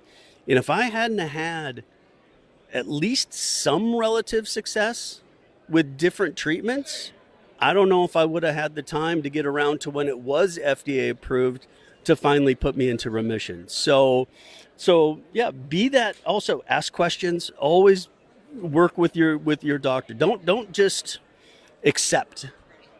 Kind of be an advocate for yourself and for your treatment. And obviously I had a great support system. My wife was brilliant, and friends and family and everything. So that made a huge difference as well. Well, we're glad it worked. And is this drug available? Do other doctors in Connecticut know about it and all that? Okay, so and the drug again is Brianzi. So go to Brianzi.com and Bristol Myers Squibb and talk to your if you or someone talk to your doctor about it and see if it's right for you.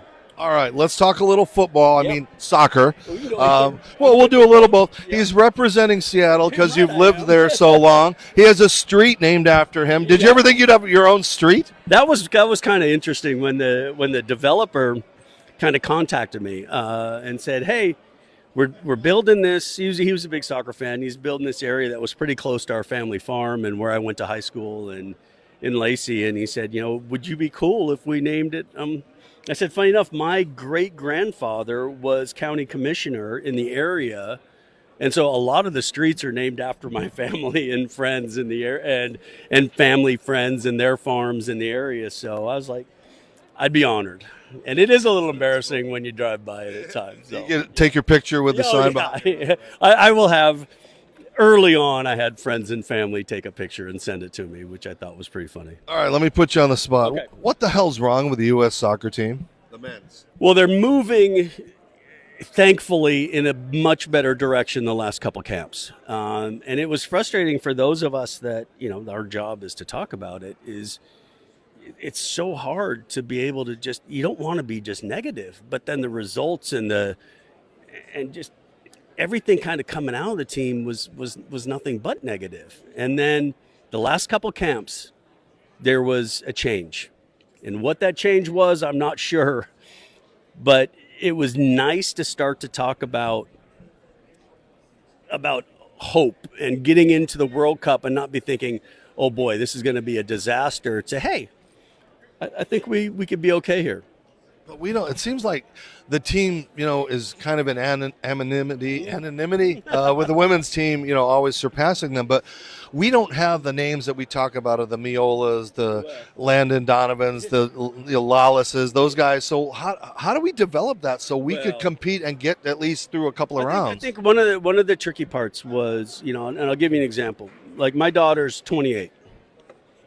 My daughter grew up in England, Spain, and Germany. She didn't move. They were 6th grade when they moved home. There wasn't a girls' youth soccer team in England, Spain, or Germany for my daughter to play on.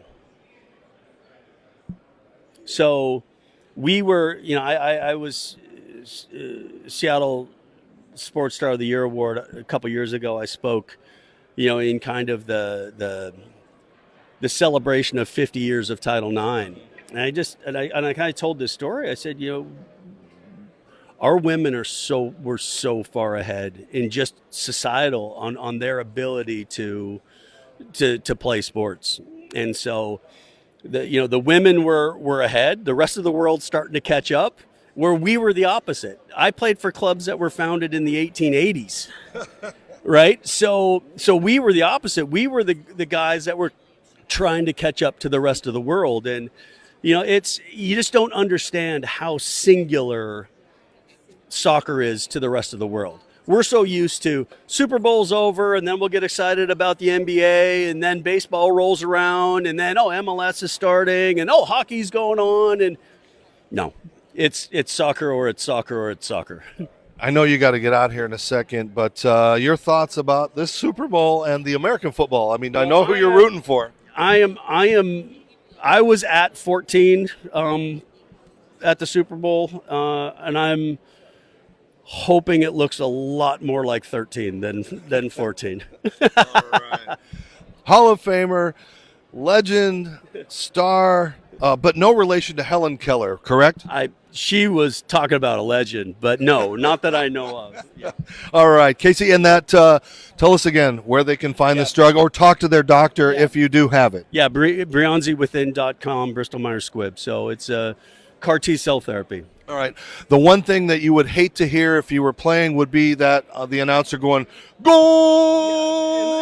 Does that hurt? Unless I was watching it from the other side. Right, yes. Brother. Thank you so much. Congratulations and continued success. Will do. All right, that's Casey Keller. He's going to hop out of here and go talk about such an amazing drug. See, we do make improvements in medical technology. A lot. All right, so check you out later.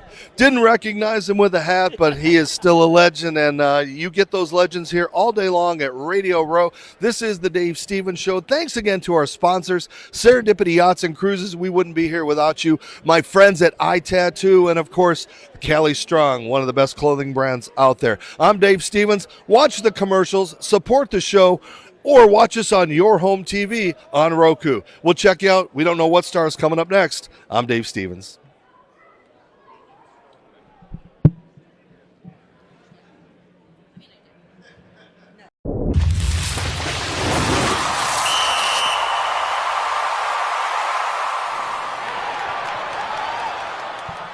Welcome back at Radio Row to the Dave Stevens Show, and I am so excited. You might not recognize this man, but this man is a legend. He's the chairman of the Neapolitan Hill Institute. Yep. You've worked with Lee Steinberg. You have been a mentor to financial gurus and to sports stars and athletes, and it's an honor to have you here at Radio Row. I am here with the legendary David Metzler, and thanks a little bit for taking some time out of your busy schedule. So I know why you're here. We want to talk about it. You've got a great new book out. It's called Don't Do Business With, do I have to bleep this? I don't know. Don't do business with dicks. All right. And that's pretty good advice, I would think, right? Yeah. Well, I have had a long journey. When you run the most notable sports agency in the world, you can imagine the egos that you run into, and those are the agents, right? Exactly. And the owners, the agency owners, the CEOs, the C-level executives, and then you have the book publishers and all of those people. And so there's a lot of anxiety, fear. It's more the toxicity that exists that truly triggers so many people today. And one of the funny things of writing a book like this is it really exposes the people that have a lot of guilt from your past. Because I get phone calls from the past people saying, if I'm in your book, I'm going to sue you. And I'm like, well, I never expected that part, but I'm really enjoying it. Hell, I'd like to be in a book that you wrote. I mean, people are going to read that.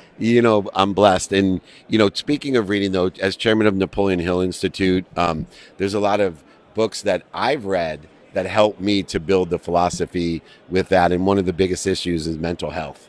And so I think understanding toxicity and how the genetic and energetic inheritance of people are triggered, and that even if we're in positions that you feel won't allow us to be a dick, we're actually conditioned sometimes to be triggered to do that. And blessed also to partner with Think and Grow Rich from Napoleon Hill, Outwitting the Devil. But also one of the other key books that I'm working with is Dianetics. I don't know if you ever read L. Ron Hubbard, 20 million copies. But it's interesting because he really motivated and inspired me on how toxicity works, how mental health, anxiety, and all the things. And I know with our veterans and everyone that we work with, there's a lot easier way to solve problems than, lobotomies, medications, all the things that are contributing to more dis-ease instead of understanding what's truly going on in our mindset. And so this is a great mindset book, a pragmatic. That's why I like L. Ron Hubbard. He's very pragmatic about giving you solutions about anxiety. And so I put it in, because it's 75 years old, just like Think and Grow Rich is from 37. It was time for someone that's more modern to come up with the solution to help people with the interference or toxicity in their lives. And you and I are not teenagers, but we didn't talk about mental health when we were young. It was like, if you're a man, you're macho, you suck it up, you don't cry, you deal with it, you come home from war, you go back to normal. Or worse, they make fun of you. Yeah. And so nowadays we are more tolerant of it, but that toxicity that happens, it's out there. And I think hopefully you kind of have some of those answers to heal those people, but it'll help them not only in the daily life, but of course the business world. In every part of the world. And I think, my uncle used to tell me, the more successful I became, the air gets thinner up here. And when the air is thin and you can't breathe, you react too quickly.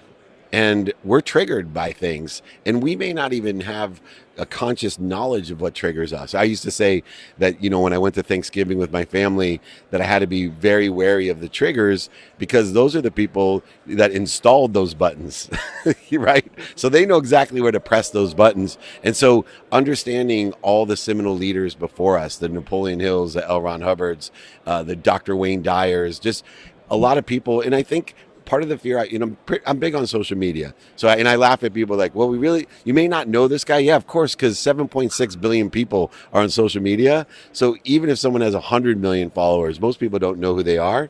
But I think it's really important today to make sure that we don't lose the lessons from things that are proven.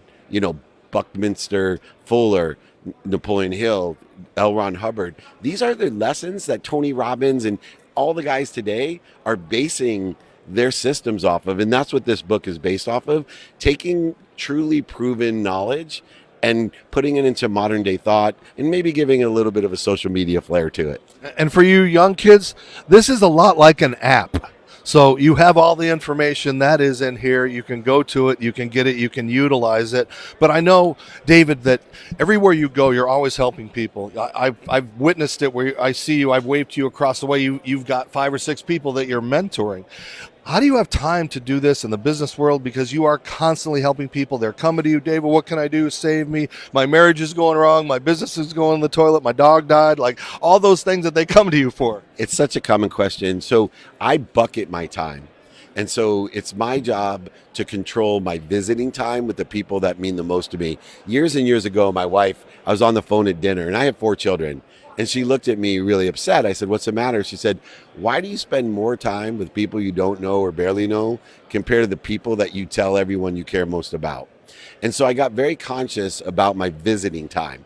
And then I created buckets saying, look, are you someone that I can help for free? So you come to me with a problem, I got free Friday training, Wednesday training. Here's a book, whatever it is I can do for free. Then I have group. All kinds of meetups, holding courts. You've seen me do those. I have a Monday networking group virtually for thousands of people. I have trainings. Then I have the one-on-one side where you come on my wait list, you get one-on-one help. Then I have business advisory and investment where I make the money off of the rich people to pay to do all of this other stuff. One quick trick about time though. There's a difference of time between scheduled time and non-time. And so people find it irritating, but they also start to understand, if you said, Dave, I need your help after this interview, and I want to help promote your channel, want to bring better guests on, all these things I love to do for you because I believe in what you're doing, and I tell you, hey, call me Monday after Super Bowl, your natural reaction is what time? And I'll say, no, call me Monday. Because now, just leave me a message if I don't answer, because if I tell you 10 o'clock, that's really expensive time. Because what if my son needs me, my wife wants me, or I have a really big business deal, then I can't help you. And then I make myself look like a dick because I'm not living up to my word. But when I'm very clear to people, hey, call me on Monday and anytime, just leave me a message. Now, what do I get to do? When I'm taking, a number 2 in the bathroom and got 5 minutes, we can talk. All right, AirPods. I'll be in the stall next to you, right? You're right. But that's non-time. Right. Think about how inexpensive that time on the stall is compared to me giving you a 10 a.m. spot that I may or may not be able to keep. But you also believe in a lot of good things, and we have mutual friends in Nathan Kaufman and Christopher Martin, and they are starting iTattoo. Shout out to iTattoo. Shout out to iTattoo, but they also are working on you've worked with them. You're on the board for Colors That Care. We're really going to work hard to make those changes. So What goes into something that you believe in, like an eye tattoo that isn't out there? They're trying to get it going, but it's such a great thing. I mean, they come to you, they mentor you, they need your help. Yeah, so two things. I'm on call 7 days a week to give advice. So I call it dummy tax. What makes me such a great coach, teacher, and mentor is I paid a lot of dummy tax. I lost over $100 million in 2008. I have a lot of lessons that I don't want other people. People in California, they complain about taxes. I'm like, forget about state tax. Think about dummy tax. It cost me over $100 million, almost cost me my life, my wife, and the rest of the money I ever would make. So I provide to iTattoo and a lot of other companies just the ability to give me a call anytime so I can tell them what could I, should I, would I do, look over something with the education that I have and experience as one of the most notable sports agencies in the world, as a lawyer, business guy, gone to business school, have an honorary doctorate, which is nice for my mom, by the way, but not really a great education. All these different things I can provide value. And then the other side of it is, as you know, I have great spheres of influence. And so being 1 degree of separation, I can move the needle as an advisor. If I can't help you, I promise I know someone that can. And because I'm always of service and value, my name actually means beloved servant. Mom used to tell me when I was little, live up to your name. That's what I'm really trying to do. My mom's passed. I'm trying to live up to my name. And I have these buckets to help people. Plus the fact that we are Davids and we have battled the Goliaths all our lives, right? We're beloved small guys. All right. So can you get this at the normal locations as far as wherever bookstores are anymore? Exactly. If you want to buy this, just email me, though, that you did. You don't need to prove it to me. And I also will send you a copy of my other books. And I also, please, coming up, another launch, the 75th anniversary of Dianetics. If you want to know how I base my opinion on science, it is the science of mental health, and it's the science of toxicity. So please go ahead. You can get it anywhere. There's been 20 million. I'm hoping I do half as well as L. Ron Hubbard. I'm looking for over 10 million. But more importantly, Don't Do Business with Dicks. Learn how I learned. Understand what this is based off of. Dave, I look forward to doing more with you. Thank you for your time. Hey, I just want people to get the book so they can go around saying, hey, don't do business with dicks. Yeah? All right. So thank you for your time. Continue to succeed. I mean, you even respond to my LinkedIn notes and you look and like things. I mean, this guy is for real. He can change your life. And you have a website. Tell them all that. Yeah, come email me, david@dmeltzer.com. dmeltzer.com is the website. I'll tell you where to go get whatever you need. I'm here to be of service and of value. David, thank you so much. Support this cause as well. And a shout out to iTattoo. All right. That's the Dave Stevens Show. Dave is leaving. I'm staying. We'll have more for you today on Radio Row. Check us out on iHeartRadio, on all those things that we do, and especially the things that this guy is. This is a mover and a shaker. You could reach out, get information, call him, reach out.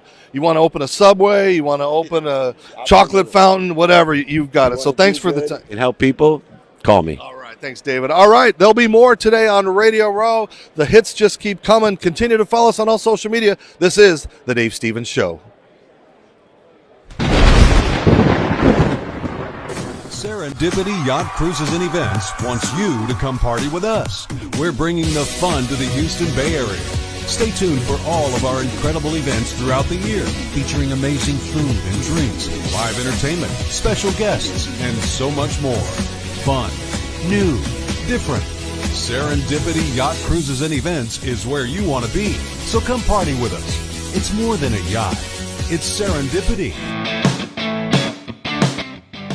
Everybody, Dave Stevens here for iTattoo. You know, as Christopher Martin and I have traveled across the country, we've been talking to baseball players who have body art. Now, people think that body art can be shameful, but these guys have some amazing stories, some beautiful art designs on their arms, and we had a chance to talk to a few of them at the Baseball All-Star Game in Atlanta this year. Javi, you've got some great body art. Just tell me a little bit about what's behind some of these on your arm. A lot of pain, honestly.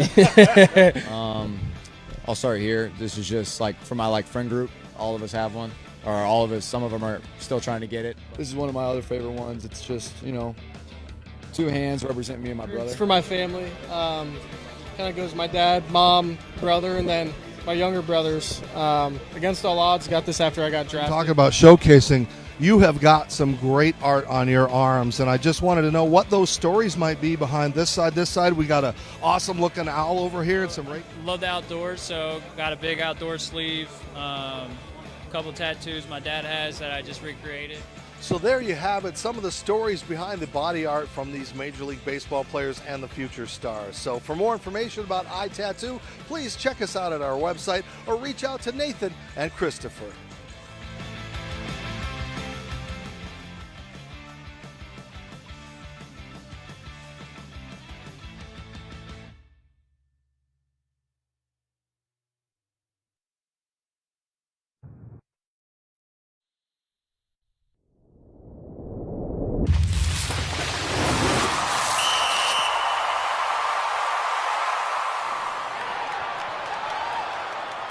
Good morning, everybody. Dave Stevens coming to you from Radio Row at Super Bowl 60. Yeah, it's been a very busy week. We have been all over the city, and in fact, out in San Jose, all of the locations that are about an hour out of town. But you know what? We're trying to give you some great coverage that you may not get at those big stations. And of course, my interview with Jack exploded on the internet, but you know what? I have other people working with me getting some great content just as well. Jeff Croyle and Troy Geary. They spoke to a lot of the players one-on-one yesterday to talk about this Sunday's big game. We're here with Clayton Klubiak, and yes, yep, just north of the cities. So you're covering the Super Bowl, and your name's been mentioned a lot, and you've really changed the trajectory of this offense. Talk about what you've done in a very short period of time. Yeah, well, we have just a really good roster, so I think any credit deserves to go to our players and our GM, John Snyder. We're just a really talented group that's very deep. We lost Gino early, and they signed Sam. We had a receiver injury. He goes and gets Shaheed, so he just keeps bringing us more players to go to war with. So really thankful for John and his staff. But the other part of it is just really thankful for a really good coaching staff. Mike McDonald hired me, allowed me to bring some coaches that I worked with before, and we shared a common language and were able to get started and a little bit faster than most do. So I think that was a really big part of it too. Talk about the QB room, because there's a lot of talent there.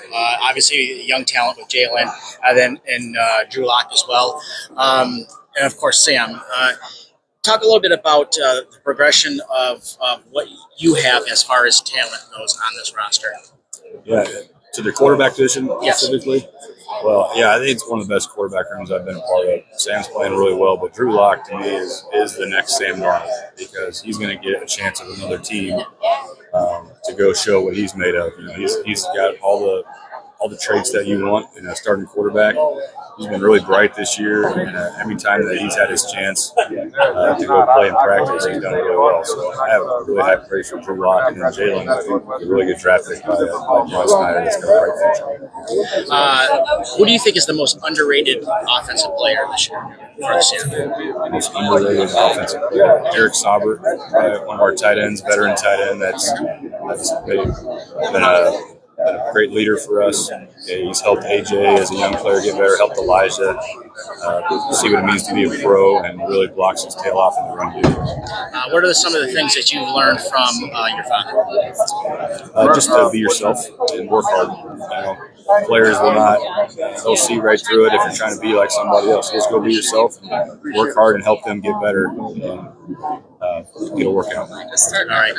Okay, thank you. Last question. Experience so far this week playing before the big game. What's it been like for you? It has been very busy. Today is our first real practice, so it'll be nice to get back to our routine. It's just been a lot of clutter. All right, thank you.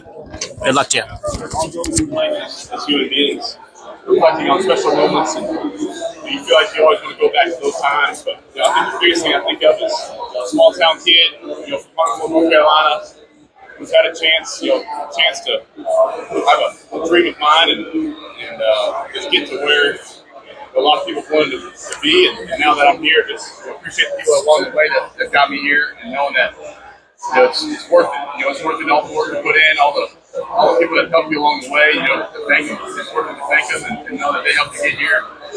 So many different people help. It's hard to say to give thanks, but at the same time, it's only worthwhile if you get here and make the most of it on Sunday. You mentioned that this is kind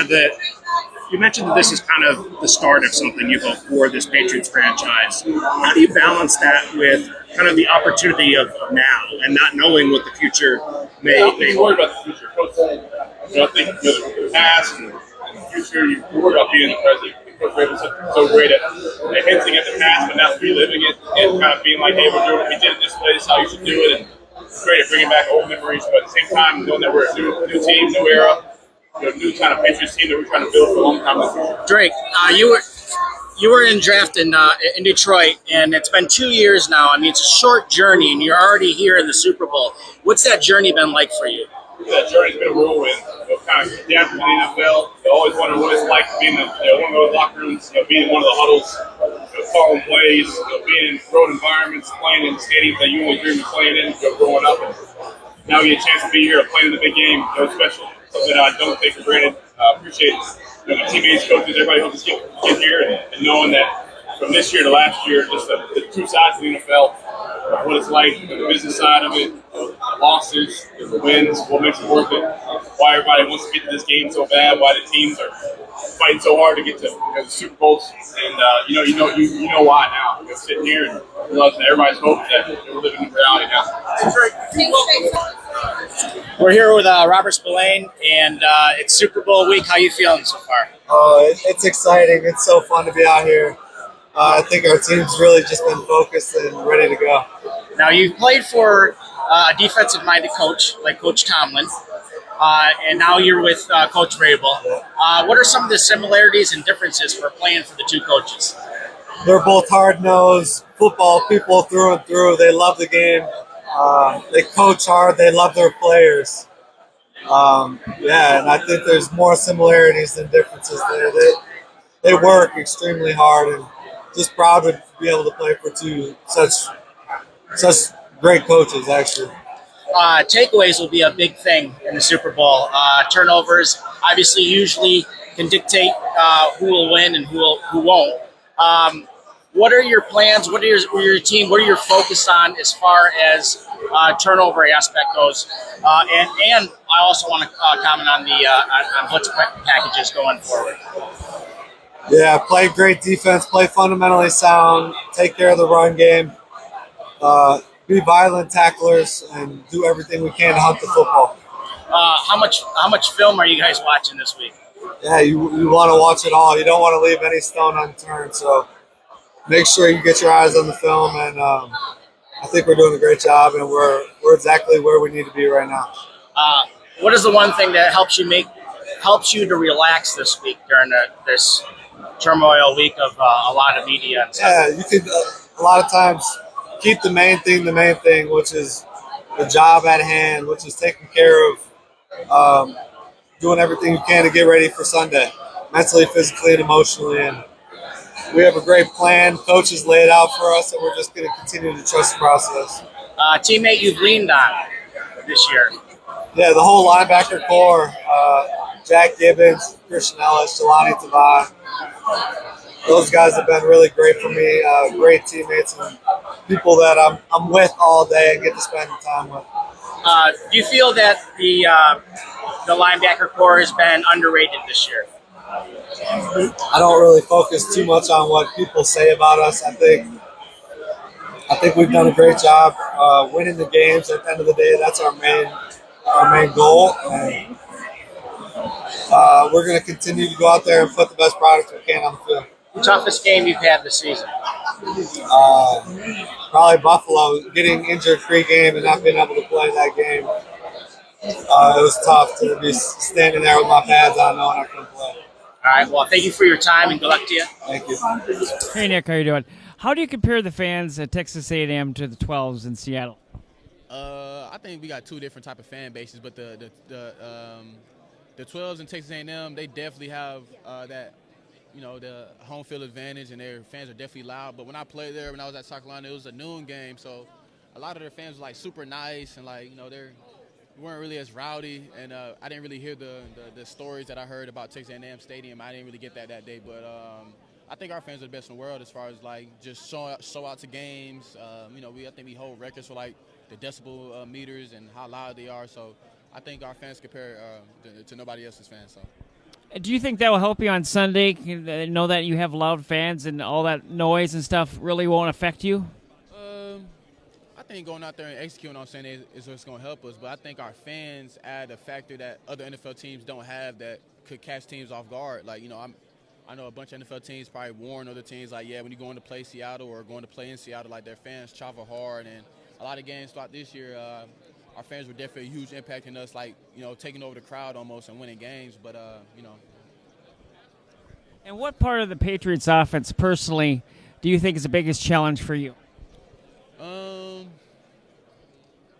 From watching on film, they kind of like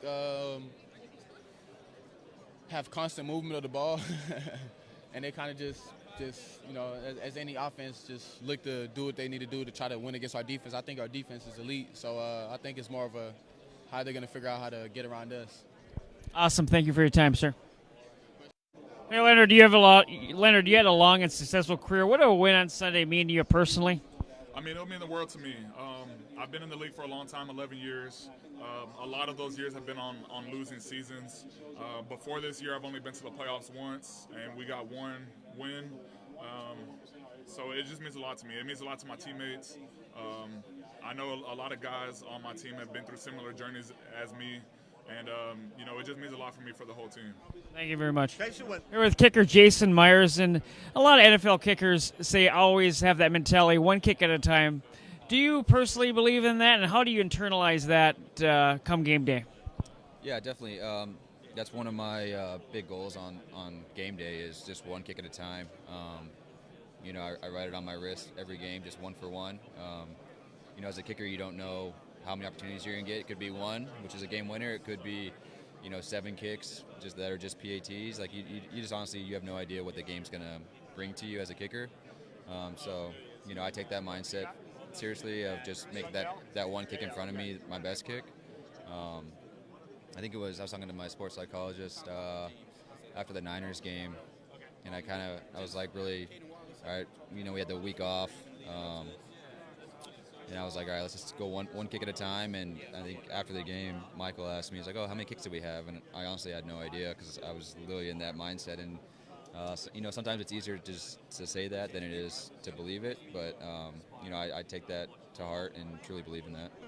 I know this is your first Super Bowl, but you played in some loud stadiums, your home stadium. Does that help you when you come to a game like this, knowing the crowd is going to be raucous and maybe you have a game-winning kick and how to block all that noise out?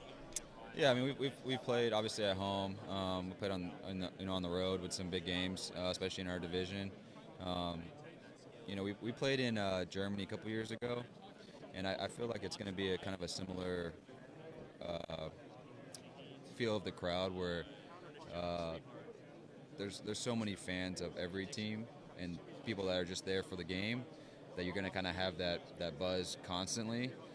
So that's kind of what we're expecting. And then obviously, at the end of a game with a big kick or something like that, I'm just so in my routine that I almost prefer when it's louder. It kind of just gives like a white noise. You're not hearing anything. And so, yeah, that's kind of how I attack it. All right, one last one for you. Are you a golfer, and what's your handicap? I am a golfer. I think right now I'm 2-4. So. Dixon, and he says he's a plus 2.5. So I don't know what that means, but I thought that was pretty good. He said he plays, and I don't know, but all right. Thanks a lot. Yeah, I appreciate it. Thank you so much. Here with Seattle Seahawks quarterback Jalen Milroe. How in the quarterback room?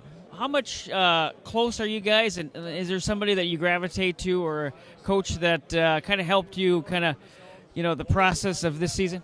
Yeah, I think we have a really good room as a whole with number one, our OC, Coach Kubiak, and then Coach Andrew Janoko, and then, of course, our starter, Sam, and then Drew. We have a great room. We have shared success within all of us, and then also just, we have one mission, which is to attack, operate, and just trusting our feet, trusting our key, and trust what we see.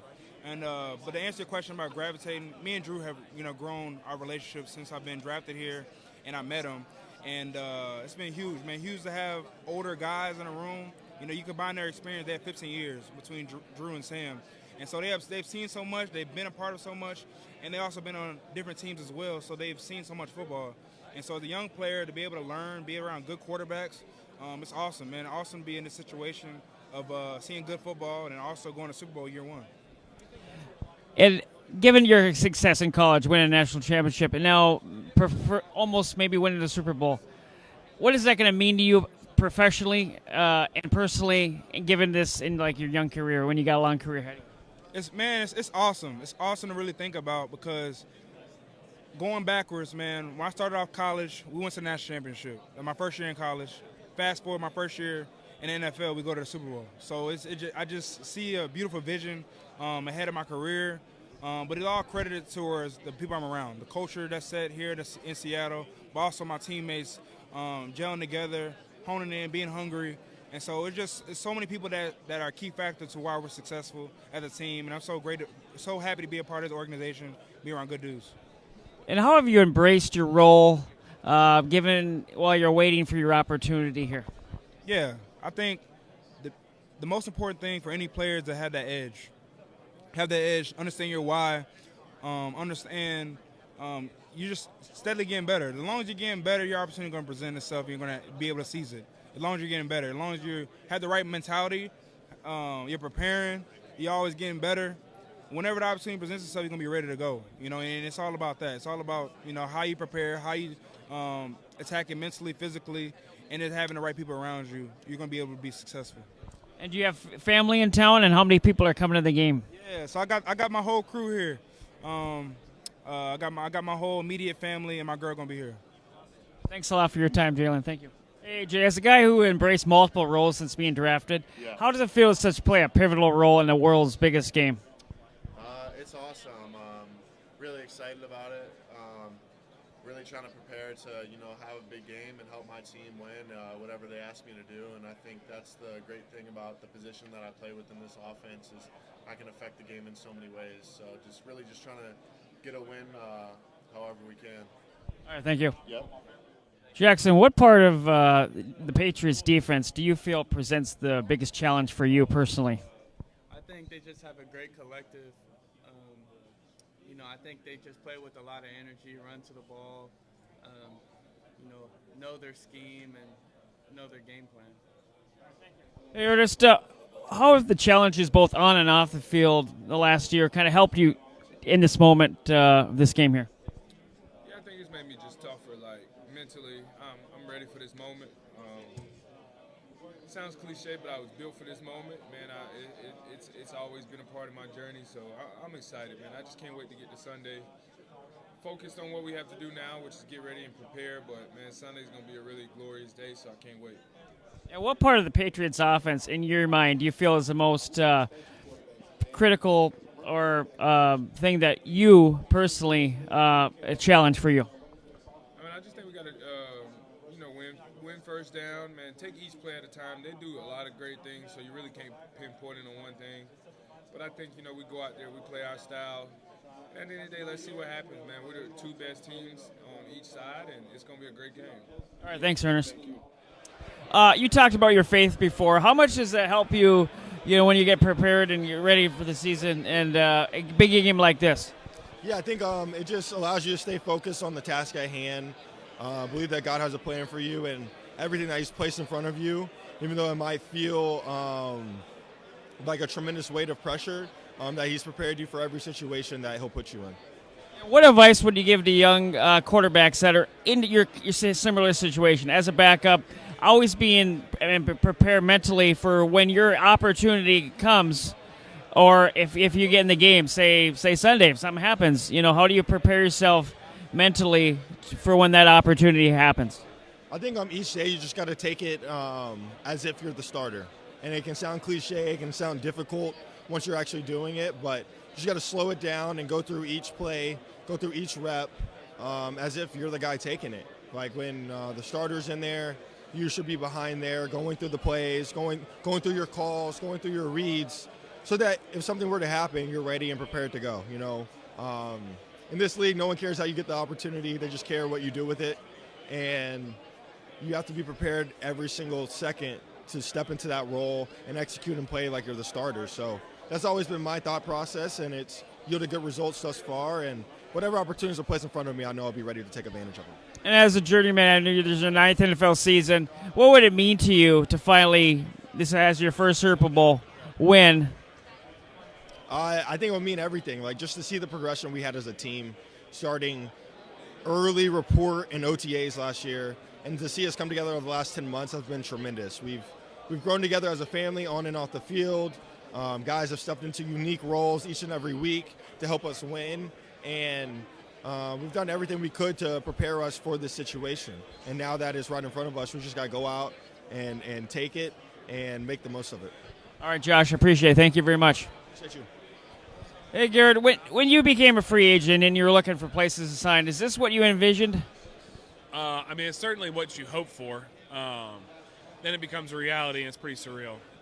So that, yeah, the Lord's got different plans than I had for myself, that's for sure. I probably, in March, would have liked to have stayed in Minnesota, and this year has worked out pretty unbelievable. Also, being from Minnesota, I know you did a lot of stuff in the community. With 3M Open, we golfed there. Have you found some roots in New England and helping out with the community? I know you do a lot of stuff like that. Yeah, we tried a little bit. Did some hospital visits and stuff like that. I think the Patriots Foundation does a great job of getting the players out in the community. I think that stems from the crafts up top. They certainly want their players to make an impact in the community, which is cool. This has been such a new year. Like in OTAs, I was here for OTAs, flying back to my wife every weekend, and it was a little hectic versus like in Minnesota, I'm usually just there all summer, all spring. And so it was a lot of new, a lot of change, but we're starting to find our roots and really enjoying it. And one last one for you. How much family you got coming to the game or out here right now? Yeah, I've got 17 people coming to the game. Pretty special. My family, my wife's family, some high school friends, and then pretty cool, 2 teammates from Minnesota are going to be at the game supporting, which is pretty cool. Awesome. Thanks a lot, Garrett. Special teams often set the tone early. How important it is to get off a good start, either covering a kickoff or taking one back. I think it's super important because that kind of, like you said, sets the tone for that first series on offense or defense at least. So if we're on kickoff return and we can get the ball past the 30, 35, 40, that juices our offense up. And when they're taking the field, and that's going to help them perform. Vice versa, if we're on kickoff and we can pin these guys inside the 25 or the 20-yard line, our defense is taking the field juice. So it's just us setting the table, setting the tone for our offense or defense. I think it's a huge responsibility that you carry when you're on the special teams units, and I think that's something we've done a really good job at all year. And obviously both teams take pride in special teams. They have a really good return game.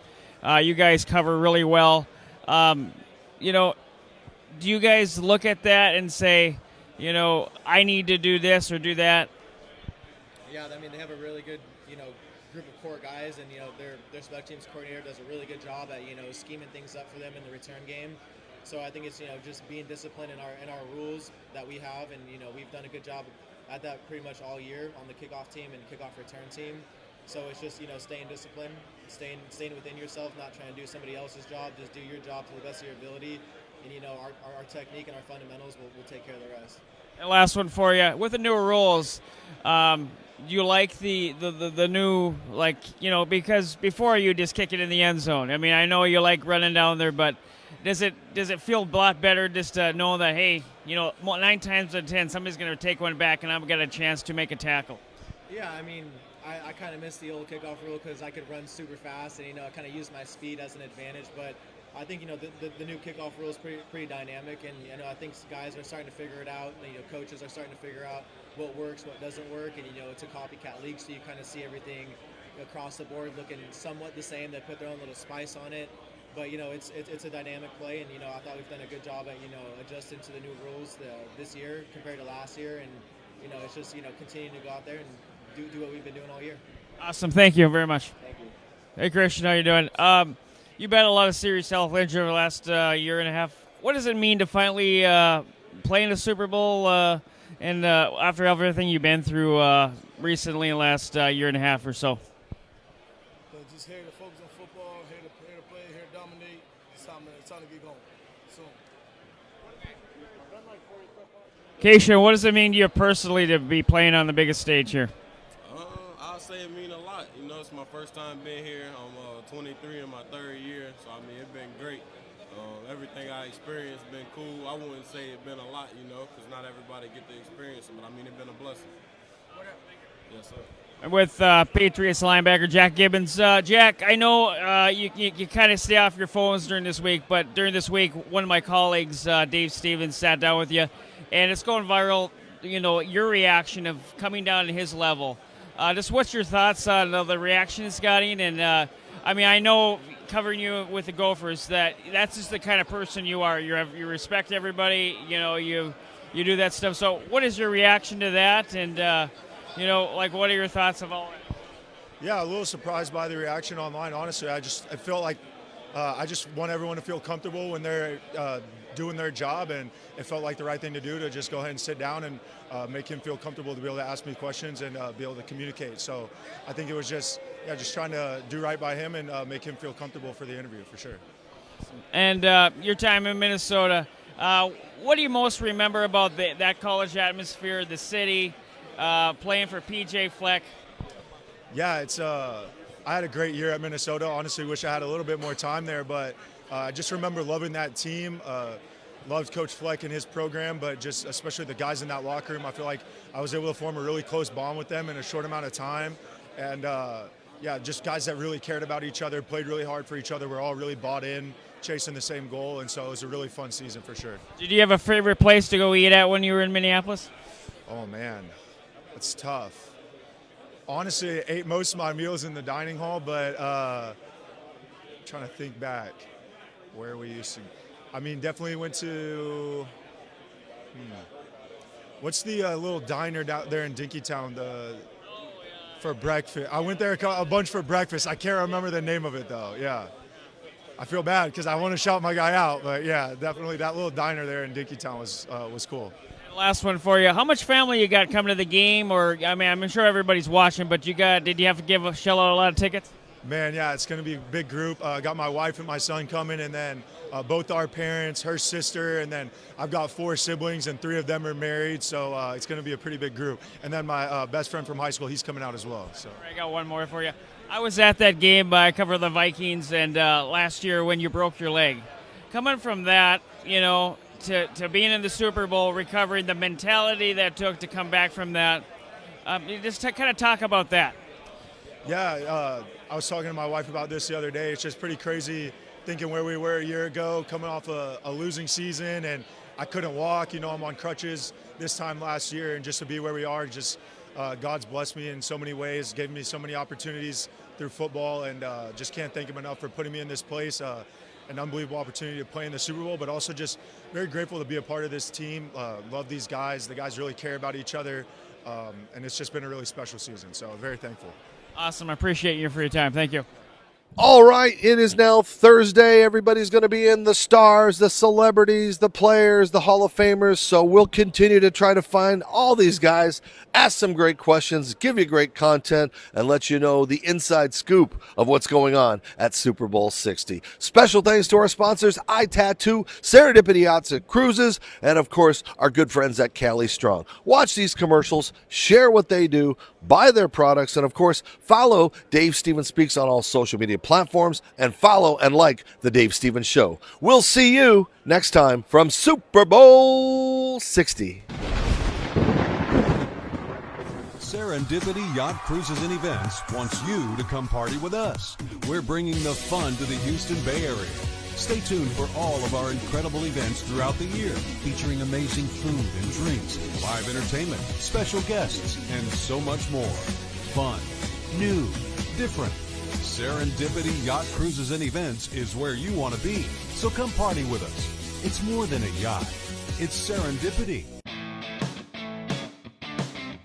Hi again, everybody. everybody. Dave Stevens here for iTattoo. You know, as Christopher Martin and I have traveled across the country, we've been talking to baseball players who have body art.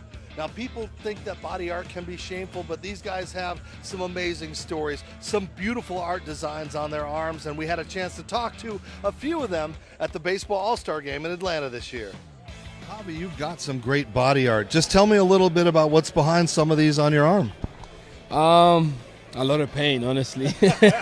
I'll start here. This is just like for my friend group. All of us have one, or all of us. Some of them are still trying to get it. This is one of my other favorite ones. It's just, you know, two hands represent me and my brother. It's for my family. Kind of goes my dad, mom, brother, and then my younger brothers. Against all odds, got this after I got drafted. Talk about showcasing. You have got some great art on your arms, and I just wanted to know what those stories might be behind this side. This side, we got an awesome-looking owl over here and some Love the outdoors, so got a big outdoor sleeve. A couple tattoos my dad has that I just recreated. So there you have it, some of the stories behind the body art from these Major League Baseball players and the future stars. So for more information about iTattoo, please check us out at our website or reach out to Nathan and Christopher.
All right, well, you not recognize the face, but you would recognize his voice. This is a legendary comedian, Frank Caliendo. And Frank, how do you come up with these voices all the time? How much effort goes into that? Because you have them perfectly with Gruden, Matt, and all the people that you do in the sports world. It's a lot of repetition is really what it is. I think I tell people I started a good John Gruden there. I tell you what, man, that's tremendous.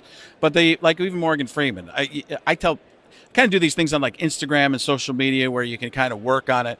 But it's it's repetition. It's like building a muscle. So with Morgan Freeman, you go as quiet as you can. You go, ah, yes, ah, yes, ah, yes. And then you get to the point where you have the notes you want to play and it becomes music. So with a Morgan Freeman, you go, ah, yes, you get a phrase like truth is, and then you get a longer phrase, fact of the matter is, and then you can sort of move it into anything you want, and then you're able to talk like it. So that's just playing the notes, playing the music, that type of thing. Just get John Gruden, man. If you saw John Gruden, people have said this the whole time I've been here at Radio Row in the Media Center.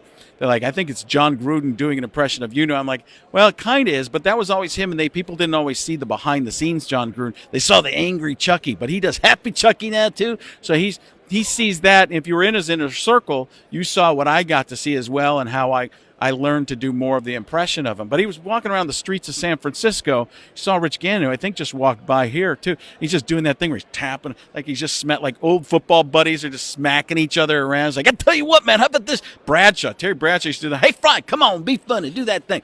So these guys who used to play quarterback, especially, and coaches, they like to smack each other around a little bit.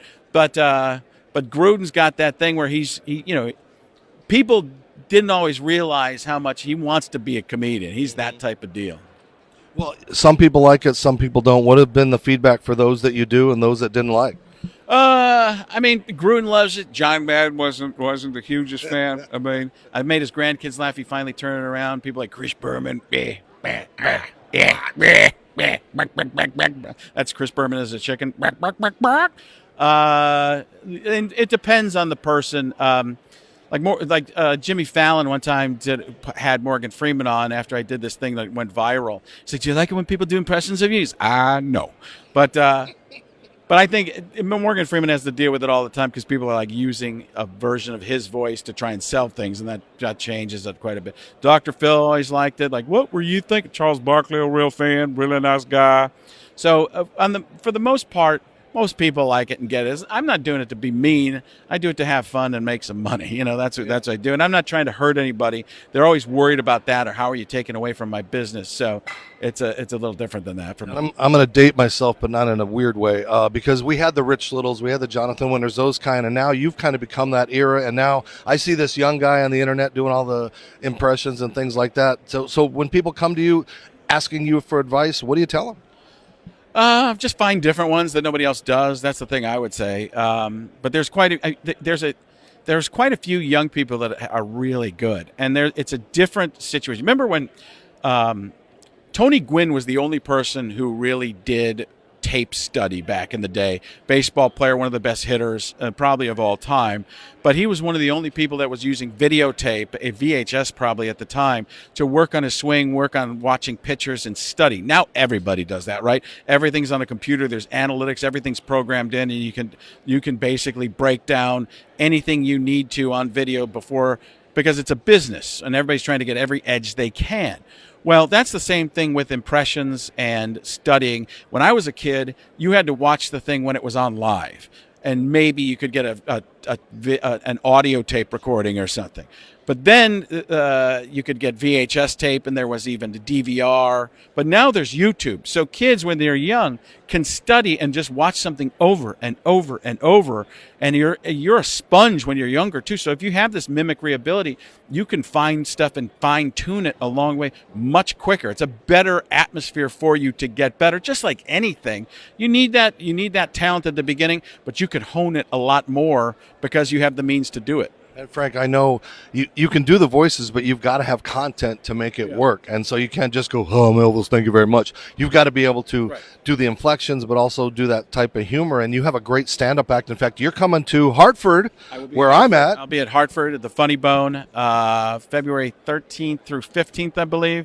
It's Valentine's Day weekend, and for people who it's not an all sports show. People always think, "Oh, it's sports." My wife or somebody, they won't enjoy it. No. There's a lot of Morgan Freeman. There's some Donald Trump, and we don't get political. We don't, folks. We hit all the sides. It's Joe Biden, Donald Trump, and if there's anything I don't know if there is anything, but there's some sports there too. Morgan Freeman, Jeff Goldblum, Robert Downey Jr.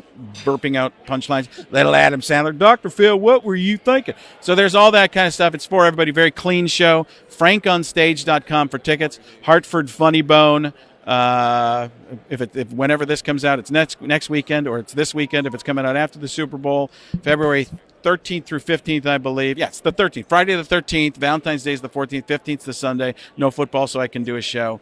FrankOnStage.com or funnybone.hartford.com maybe. But just do Frank on Stage. It'll take you to their website. Yeah, go to MySpace or something like that too. But Frank, as I let you go, I try to say I leave my legacy. Haha. What do you want people to remember you by or remember you for? This interview. It's pretty much it. The biggest moment of his life. Yeah, it's a huge moment for me, and somebody might bring me that up in court, and we have no leg to stand on. All right. that's De Niro. Hey, don't mess with him. I'm his new half brother. This is Frank Caliendo. I'm going to try to go see him in Hartford. If you can't, go to his website. How long are you on tour? It never really ends. Just go frankonstage.com. I'll be around all over the place. All right. One pick, Seattle or New England? I know Vrabel. I really would like. I would really like the Patriots to win. I think they have the chance to win. It's really this defense. Both defenses are good. That Seattle defense is ridiculous. So I'm going to go Seattle. I shouldn't right now, especially for Patriots. All right, this is Michael Jackson. I'd like Frank to beat it. All right, stay tuned. You're watching the Dave Stevens Show. We keep getting the hits. He's on the road. He's heading to Hartford. I'm heading somewhere at the Super Bowl. Keep watching us and follow us. I'm Dave Stevens. Serendipity Yacht Cruises and Events wants you to come party with us. We're bringing the fun to the Houston Bay Area. Stay tuned for all of our incredible events throughout the year, featuring amazing food and drinks, live entertainment, special guests, and so much more. Fun, new, different. Serendipity Yacht Cruises and Events is where you want to be. So come party with us. It's more than a yacht. It's serendipity. Everybody, Dave Stevens here for iTattoo. You know, as Christopher Martin and I have traveled across the country, we've been talking to baseball players who have body art. Now, people think that body art can be shameful, but these guys have some amazing stories, some beautiful art designs on their arms, and we had a chance to talk to a few of them at the Baseball All-Star Game in Atlanta this year. Javi, you've got some great body art. Just tell me a little bit about what's behind some of these on your arm. A lot of pain, honestly. I'll start here. This is just like for my friend group. All of us have one, or all of us. Some of them are still trying to get it. This is one of my other favorite ones. It's just two hands represent me and my brother. It's for my family. Kind of goes my dad, mom, brother, and then my younger brothers. Against all odds, got this after I got drafted. Talk about showcasing.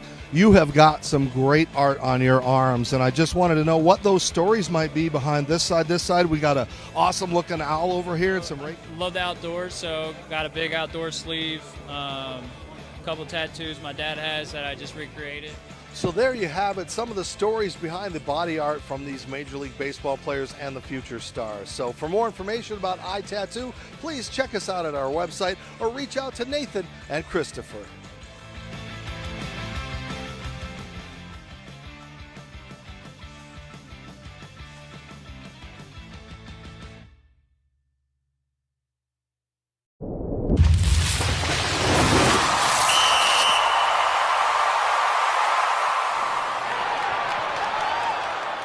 Well, welcome back to the Dave Stevens Show here at Radio Row, and it's a bit gamey in here before the big game. I smell. What should I do? I'm kind of stinky. Well, I'll tell you what you should do. This. Oh, hey! It's Isaiah Mustafa, better known as the Old Spice guy. Have I got that right? Yeah. Ooh, that's a nice. Is that a nice new fragrance? It's cologne infused. Ooh. Yeah, very nice. It's nice and Oh, light. all right. Yes. There we go. So Isaiah Mustafa, who has had a brilliant career as an actor, started out as a football player at Arizona State, so we've got that in common. I'm from Wickenburg, and he was at Arizona State.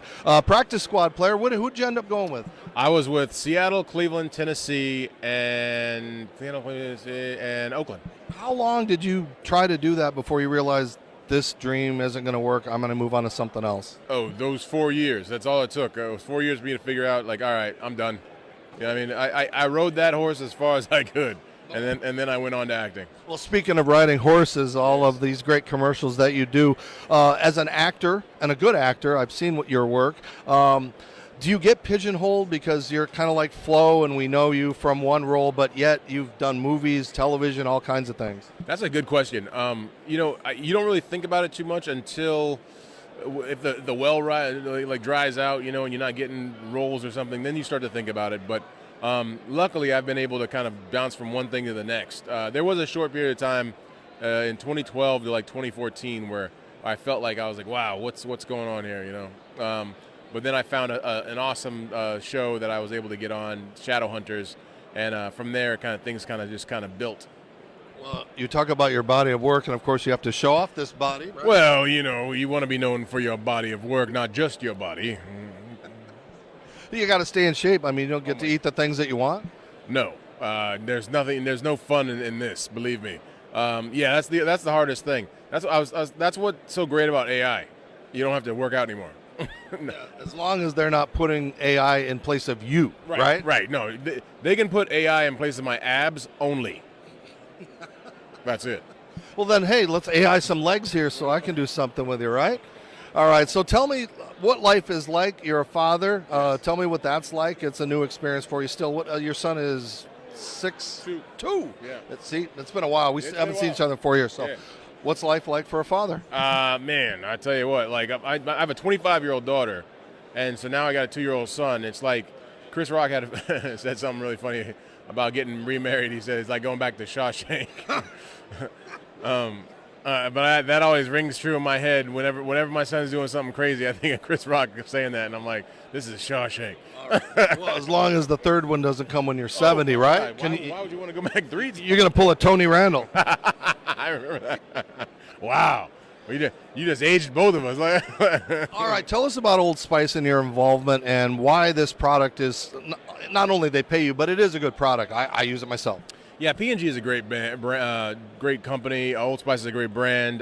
They have a new Clippership Club that you can join if you go online, and it really want to engage fans because they think the fans have been the ones that have been really paying attention and buying the product, of course, and then also getting the views for all these weird commercials that I'm in. But they just want to say thank you to their fans, and this Clippership Club is kind of doing that. I don't know if off the top of your head, to put you on the spot, how many commercials have you done now? Oh, man, it's like over 20 at least. Yeah, I've done a bunch. I'm saying over 100 maybe. So now, without giving out the money things, we don't always know what's going on. You're not getting paid per commercial air and all those things like that. How does that work for you, knowing you're on 50 times a day? How does that work? Normally it's like, you sign a contract and then you work. Like I'm a brand ambassador for Old Spice. So what I do is I just work for, the duration of my contract. And within that contract, I do X amount of spots, But it's not like you're in a movie and they give you a percentage of that. No. If I was smart like Charles Barkley, I would have bought into Old Spice, or had my contract structured that way. Well, you're competing against. It's not too late. You're competing against guys like Kelsey that seems to be in every commercial now. I mean, it's getting tough to be that role model. Yeah, but I genuinely love being the Old Spice guy. It's a great thing. I've been the guy for 17 years, so at this point it's kind of synonymous with the brand, which is fun. So it's been just a fun ride for me. Well, your body is aging, your face isn't, but I know you recently got some leg issues. I don't, but you do. I threw it in there. Yeah, I tore my Achilles. Like last year when I was here, I was on crutches. I got a cane. But this year, I was able to just wear shoes and be thankful that I was here, because last year I didn't know I was gonna be able to come back. All right, let's flash back way back to your ASU days. Yes. Let's talk about some of those rivalries. I don't remember who your quarterback was at the time. Great receiver, Plummer. Jake Plummer. He ended up. Did he go to the NFL? I can't remember. Yeah, he was Arizona. Denver. I know. Yeah. Well, but what was that like? Tell us a little bit about some of your best memories. Was it against the University of Arizona? Was it that big old rivalry? Honestly, my best memories were just hanging out with the guys at practice and in the locker room. That's what you miss. When you camaraderie. The camaraderie. You don't really. It's all into everything, but you really miss that. You just miss hanging out with the guys, BSing. Some guy. You walking out of the shower and somebody throws liquid soap on your back, right as you're about to exit, and you're like, what the hell was that, man? As long as it's not Ben Gay in your jocker. Yeah. But somebody's throwing, it's just crazy stuff like that. It was a lot of fun, If you had this to do all over again now with this NIL stuff, I mean, can you imagine what that would have been like for you? Not sitting here trying to find out if you could have a meal after class from something or something? Nah, you know what? I appreciate the golden age. I like it better that way. You know what I mean? Nowadays, there's something sacred about, going to college, playing sports, and then hoping that you get picked up by a pro team. There's something about that I know I'm romanticizing it, but it's nostalgic. I like that, this NIL thing. You haven't. What have you done? You just have a following, you haven't done anything yet, you know. No, I think it's ruining college football because nobody stays at a college anymore because somebody else can up the money and bring you over. Yeah, and exactly. There's no loyalty anymore. You know, I mean, those rivalries aren't those rivalries anymore. And the Pac-10 is gone, so that's kind of like I don't even know who's in this league and who's doing it. Like I can't follow ASU, U of A. Where are they? Who are they playing? Yeah, we're in the Big Ten. What are we doing there? Or no, wait, no, sorry, the Big 12. The Big 12. Yeah, like it's crazy. Yeah, it is crazy, man. Before we let you go, tell us what you're looking for the future. I mean, hopefully more commercials, but more acting, more expansion. Are you buying a business? I know you've had a restaurant before. Oh, yeah. Well, I'm on a show called Cross on Prime Video. Our second season of Cross airs February 11th. That is, if you're listening to this today, that's a week from today. A week from yesterday, rather. And that's what I'm doing. What is Cross? Is it about the birth of Jesus? What do we got? Alex Cross. Like, yeah. Like James Patterson novels, Alex Cross. I have not heard that one yet. I'm sorry, I had to say it. So. No, man. That's why I like talking to you, because you bring it. You're real. You bring it. Yeah. Did we talk about playing the game though? No, we didn't. We had that was fun. Like I know we had a Miami Dolphin player who recently had his leg amputated was out there. I can't remember his name, but yeah, I was watching you out there. Kenny Mayne throwing passes to you. I mean, you were having flashbacks. Yeah, I got one ball from Kenny Mayne. That was cool. And then he invited me. Did you go to the little little salsa bar place afterward? Did you go? Yeah, man. That was great. I had a great time, man. Now, with that injured wheel, have you tried to do anything physically that might repop it? I'm literally just now getting to the point where I can walk 10 miles and it's good, you know. So I'm taking my time, and you know, just let it happen. You know, just let it get better as it gets better. I'm not trying to rush things. All right. Well, Isaiah, it is great to see you. It of course is the Procter & Gamble product named Old Spice. And anything else you want to promote? You got a second here. No, just Cross on Prime Video, February 11th. Check it out. You're going to love it. Season 2. I'm going to have to binge watch that because, yeah. All right. Well, take care, Isaiah. Thanks for joining us. It's always great to have an ASU guy here and a great spokesperson for Old Spice. Oh, man, thank you. and she'll like it, too. Oh, wait, that's the wrong commercial, right? I don't know that one. Frank Thomas and Doug. Oh, right? yeah. Good old Frank and Doug. Yeah. Doug is running around here, so go see him. You're a lot taller than he is. Yeah. He's the only guy that I'm the same height with, so that's kind of cool, right? He's catching strays. All right, you're watching the Dave Stevens Show. Isaiah's going to head out, and hopefully I'm going to get 4 or 5 lifetime Old Spice things, right? If Procter & Gamble will see this. So continue to follow Dave Stevens on all social media platforms. This is the Dave Stevens Show at Super Bowl 60. Serendipity Yacht Cruises and Events wants you to come party with us. We're bringing the fun to the Houston Bay Area. Stay tuned for all of our incredible events throughout the year, featuring amazing food and drinks, live entertainment, special guests, and so much more. Fun, new, different.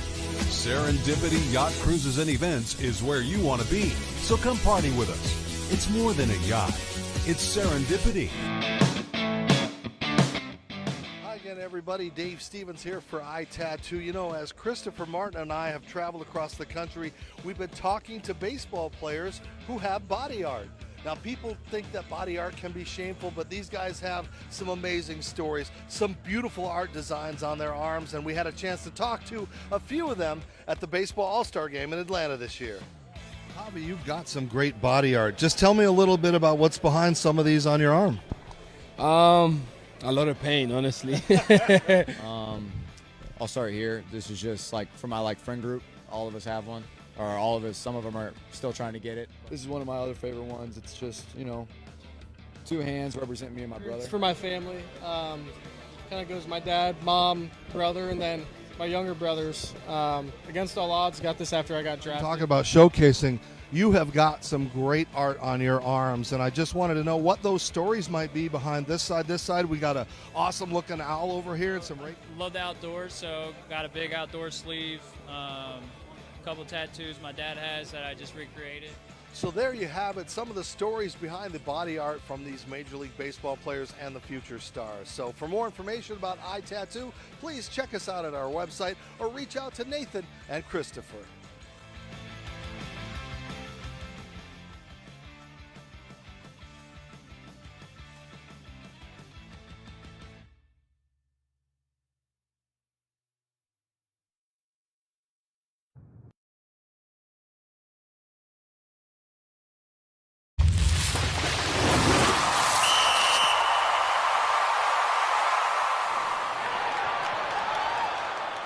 Welcome back to the Dave Stevens Show here at Radio Row, and I've got a special treat because I got a buddy here I haven't seen in a long time, a father, a broadcaster, former football player who's overcome so much. Ryan Leaf. Ryan, it's great to see you, man. Good to see you, Dave, man. What I love best now is that people don't really talk about the past anymore. You've overcome that. We could sit there all day. Is it nice that you're not that same person and people talk about you for you and your family and everything in football? It is. And then I go and do something stupid yesterday, and I yelled at the team doctor for the Chargers. Oh, no, I haven't heard that. Yeah, so listen, I don't like the guy. I think the unethical things he did around Junior Seau's death is something that he should be held accountable for. And my wife and I knew we were going to see him when we were here, and we were going to take the high road, and I was all ready, and he's the first person I saw yesterday. Is that the guy in the red suit? I don't know. Okay. And it was a test, Dave, and I failed it miserably. Sometimes you just have to be humbled in that way. So it's given people an opportunity to talk about my past, but it's also allowed me then to take responsibility and be like, you know what? But I still, I went to bed and slept 11 hours last night, so I think it's okay. But see, that's the Ryan Landry that is, or the Ryan Landry. I work with him at the Veterans Thing. That's the Ryan Leaf. That's now. That's a different one, You've evolved. You've become that. So I don't want to dwell on that. No. You can go look if there's video. I don't care. Anyway, how is fatherhood? It's amazing. I'm an old dad. I'm going to be 50 this year, and I have a 2-year-old daughter, and so that's been really interesting going about my business there. I'll be 65 when she graduates high school, so I learn something new every day, and I think that's good. It allows you to mess up and still be a good dad, teach lessons, and try to be the best version of yourself you can be. And that's why you've evolved, and I think that's why you've had the success that many that have failed don't get to do. So what's going on with the broadcasting career? I've seen you, we were at ESPN, you've been everywhere. What's going on now? Yeah, it's been a fun year. So I call games I'm the number one analyst for the CW, call games for the Pac-12. We'll continue to do that for the next few years since they just signed a long-term deal with them. And then I do NFL games for Westwood One, the national broadcast. I called my first college game this year. That was pretty cool. And I still do NFL radio on Sirius XM, which is a lot of fun. So yeah, it keeps me busy. The center and the foundation of what we do as our company keeps rolling out is just to be of service and give back to others. And I'm out speaking anywhere from 25 to 30 times a year. And then my work with the Menninger Clinic down in Houston. Now, how is that when you speak? Because a lot of times, if you're talking about a death of a loved one and stuff, you're pulling that Band-Aid off all the time. Is it tough to go back and talk about those kind of things since you've evolved so much? I mean, it's part of it, right? There's a catharsis to when you unload it. When you give it away, you kind of get this. The trade-off is you get this unchaotic, peaceful life from doing that. Sometimes it's hard, sometimes it's emotional, and sometimes you're tired at night after you go do it and everything like that. But I also think it's incredibly purposeful. And, the peer-to-peer aspect of things is really important to me. People that are going through something that I went through, something that you're going through currently, you have and are able to relate to one another about it and continue on and know that, there is hope. That's all this ever wants to be, is it wants to give you and attribute hope to the future for you. Do you get this question a lot? If you had a chance to talk to the young Ryan Leaf, what would you tell him? I mean, is that like a standard stupid question? No, I did it. Derek Jeter's Player Tribune came to me and asked me to do an article, a letter to my younger self, and I wrote that years ago. And it's pretty much has stood the test of time in terms of, you really can't change anything, and you wouldn't change anything because you have to go through the things you went through to be who you are now, and that's the best possible version of yourself. And so I think the biggest part of that article was don't be a dick. Well, I just had David Meltzer here yesterday. His new book is Don't Do Business with a Dick. Yeah. And that's the name of the title of the book. You think it's going to sell, but that's the thing where you have overcome so much. You still have the haters on social media and stuff like that, but let's talk football. Okay, so you have to cover college, you have to cover pros. Is there a tough differentiation? Because the pros will stick around now. College players, they're one and done and off to get paid higher. Not only are they one and done, but there's 130 of them maybe in duplicate numbers, and it's difficult. The NFL, you have 53 players. You pretty much know who the starting guys are if you're paying enough attention. And so it's easier to call that game. It's more streamlined. It flows faster. But listen, being on campuses, kind of the atmosphere, even though there's a lot of money involved, there still feels like there's a real innocence to it. I love the college atmosphere and the ambiance when we're on campus and calling a game in those stadiums. And as far as the pro level and the games change so much, do you like the changes, or did you like to see some more changes? I'd like it to be more streamlined like it was. I think everybody knows it's a physical game. I don't think the NFL is fooling anybody by saying we're trying to make it safer. You don't make it safer and then enable a dynamic kickoff where people are smashing even more now. So I think 75% more kickoff returns this year. So I think that I think what they understand is they need to keep the money makers healthy, the quarterbacks, because they're the ones everybody. And so that's important to keep those guys healthy. And so that's why you've kind of taken away the physicality of the game. I wish that was more of it, because I think guys know now that they're playing a very physical game and there can be consequences and repercussions from that. They're still going to play it regardless. Do you worry, though? I mean, I'm friends with Jim McMahon. I've seen how his brain has changed with the new things that they can do. But do you worry yourself, especially with kids, and that any of this is ever going to come to fruition with you? You got banged around. You didn't have a lot of good offensive lines, so you got banged up a little bit. So does that ever in the back of that mind? It's happened. I had a brain tumor removed, in 2011. No one in my family has had substance use disorder symptoms, which I did. Impulsive nature, that's all symptoms of CTE. So I believe I'm living with it, because it cannot be diagnosed until you're dead. And so if you understand it and go and attack it that way, especially with your spouse, the treatments, the therapy, and things like that, it's almost freeing in a way, because you're trying to do something, and it still rears its ugly head. Behavioral issues, impulsiveness, like I talked about. So we have to be aware of that and keep up to speed with it and try to do our best. And but knowing it is a big part of it. And I've worked really closely with Chris Nowinski and the Concussion Legacy Foundation, and they're really trying to isolate a protein in the brain to study it so we can diagnose before someone's passed away. Right. And if we can diagnose before that and someone can be diagnosed with it and know that they have to deal with it,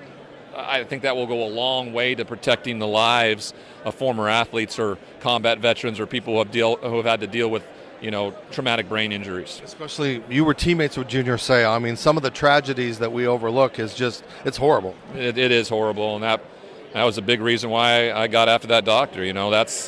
He was his supposed friend, and he was out drinking with him and still prescribing him pain meds and Ambien after he drove his car off a cliff trying to attempt suicide. So I just, the enabling aspect of things, when I work with a ton of former athletes, they have to know their life is precious, and the idea that even though they're going through something and they're really fearful that they're going through something, and that sounds worse than actually telling somebody that then getting the help that you need, that's the problem, that's the stigma, and we've got to remove it.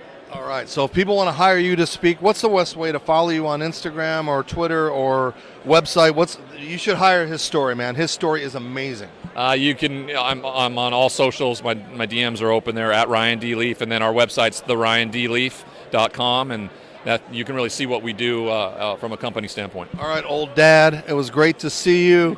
Keep smiling, keep evolving, and get on to the next one, my friend. All right, all right. Good Super Bowl. My buddy Ryan Leaf, it is so great. It sucks that we only get to see each other every couple of years, but such a great, tremendous story and an even better human being. So you're watching the Dave Stevens Show right here at Radio Row. Continue to follow us. We got more coming up soon. Serendipity Yacht Cruises and Events wants you to come party with us. We're bringing the fun to the Houston Bay Area. Stay tuned for all of our incredible events throughout the year, featuring amazing food and drinks, live entertainment, special guests, and so much more. Fun, new, different. Serendipity Yacht Cruises and Events is where you want to be. So come party with us. It's more than a yacht. It's serendipity. Everybody, Dave Stevens here for iTattoo. As Christopher Martin and I have traveled across the country, we've been talking to baseball players who have body art. Now, people think that body art can be shameful, but these guys have some amazing stories, some beautiful art designs on their arms, and we had a chance to talk to a few of them at the Baseball All-Star Game in Atlanta this year. Javi, you've got some great body art. Just tell me a little bit about what's behind some of these on your arm. A lot of pain, honestly. I'll start here. This is just for my friend group. All of us have one. or all of us. Some of them are still trying to get it. This is one of my other favorite ones. It's just, you know, two hands represent me and my brother. It's for my family. Kind of goes my dad, mom, brother, and then my younger brothers. Against all odds, got this after I got drafted. Talk about showcasing. You have got some great art on your arms, and I just wanted to know what those stories might be behind this side. This side, we got an awesome-looking owl over here and some Love the outdoors, so got a big outdoor sleeve. Couple tattoos my dad has that I just recreated. So there you have it, some of the stories behind the body art from these Major League Baseball players and the future stars. So for more information about iTattoo, please check us out at our website or reach out to Nathan and Christopher.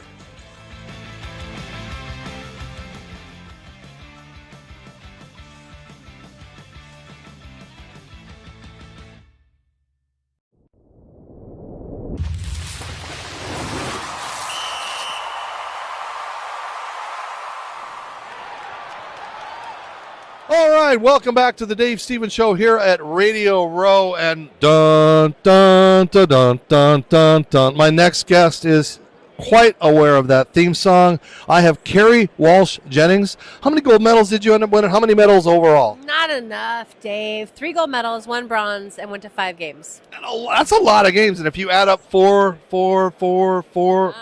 how did you do that? From 22 to 37. That's how long I was an Olympian. I loved it. That's how I did it. Just same as you, I would assume. Well, I don't know if I would call you the greatest overall volleyball player, but greatest beach? What's the right term? I don't even know. But I played 1 Olympics indoor. I played at Stanford University, and then I played 4 Olympics beach. So, yeah. So my notoriety is with beach volleyball. Yes. All right. But you were born in Santa Clara. Yep. You went to Stanford, and you're still here. Well, I just came back. I lived in Manhattan Beach for 20 years as I was pursuing gold with Miss May Trainer and April Ross. And then COVID pushed me to Tahoe. And then my kids are now in high school at Archbishop Mitty in San Jose, which is my alma mater. And so I came back to the Bay, came back home about a year and a half ago. And she didn't bring her gold medal, so I was going to wear it around my neck. It'd be a lot better than these stupid media tags. Pretty. They're not real gold, though. No? No, it's nonsense. They You used can to be buy in the them? 70s. You can buy them, but they're fake. They're coated in gold. Well, Kind of a ripoff. you should try to go to a pawn shop and just film it like an undercover thing and They're go. priceless. They're priceless. The gold is, not in the medal itself. It's in the journey. And gold has gone down recently in a couple of weeks, but some amazing streaks in your life. Not only the longevity and the success, but I think you were like the UConn women's basketball team, because I think you won 112 straight matches. I don't know the official number, but yes, we didn't lose for about a year, which was incredible. Maybe a year plus. As you get to 90 and 100, I mean, is there even more and more pressure? No, we were so pissed off the match we lost, and I got aced down my line. I'll never forget. We were in Boston. I was so upset. No, we didn't even think about it, and we're like, don't talk about it. It's just this is what we do. This is what we want to do. We really wanted to dominate and just be our best. And Misty and I had really high standards, and we lived in that space. We practiced in that place so that every day. So when it came to game time, we lived there, and it was pretty special. And that's the amazing thing, because you guys were like the Kobe and Shaq of beach volleyball, right? We were the Scotty and the Jordan and the Kobe and Shaq. Yeah.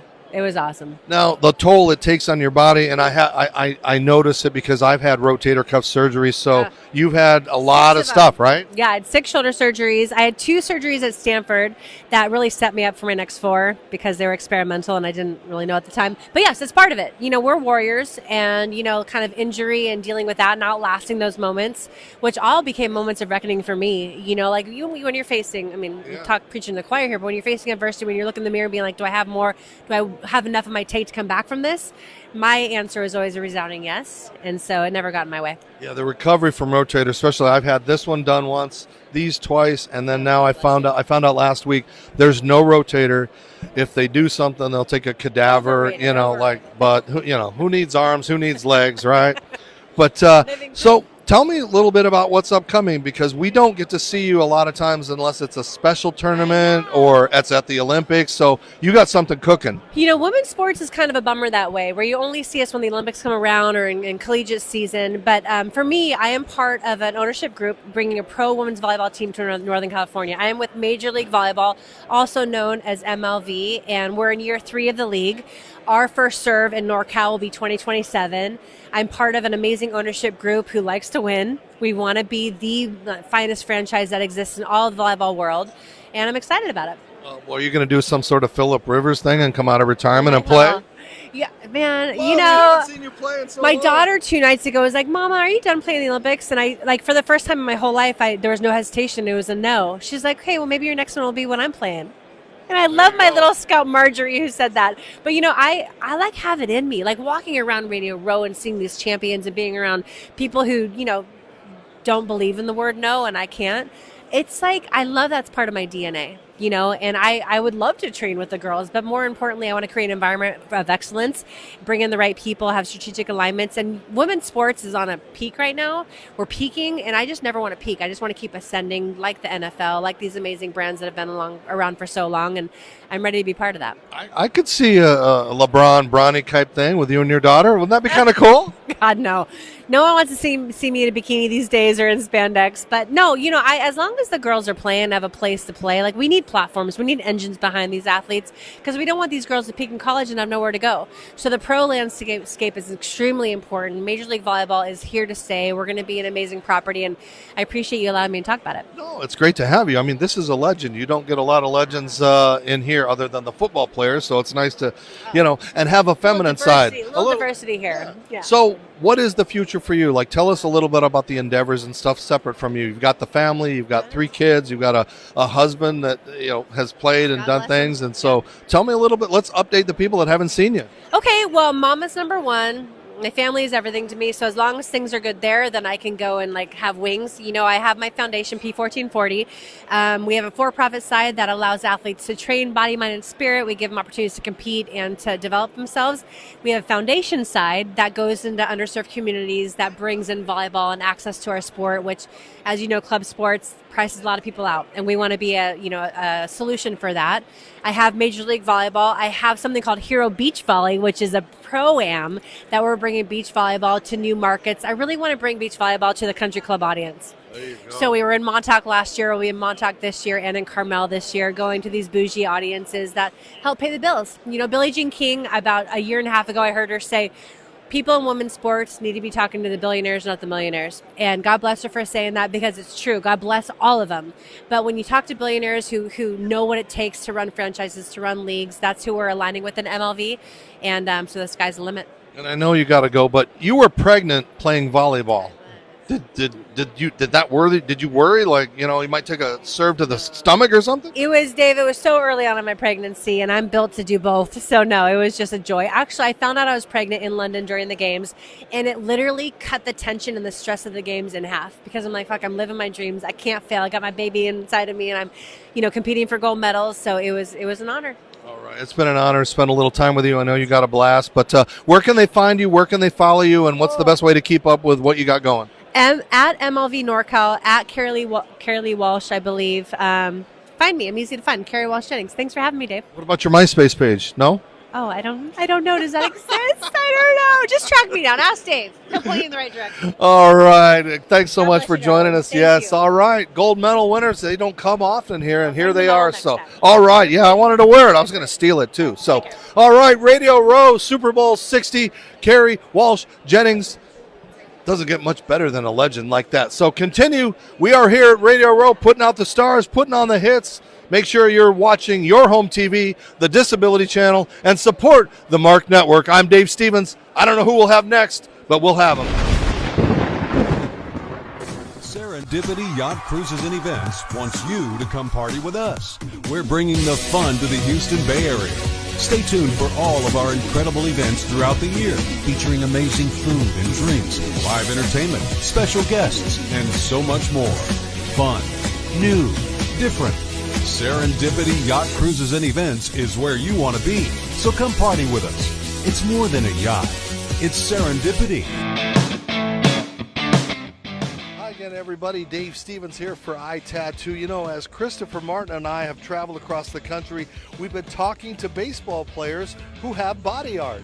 Now, people think that body art can be shameful, but these guys have some amazing stories, some beautiful art designs on their arms, and we had a chance to talk to a few of them at the Baseball All-Star Game in Atlanta this year.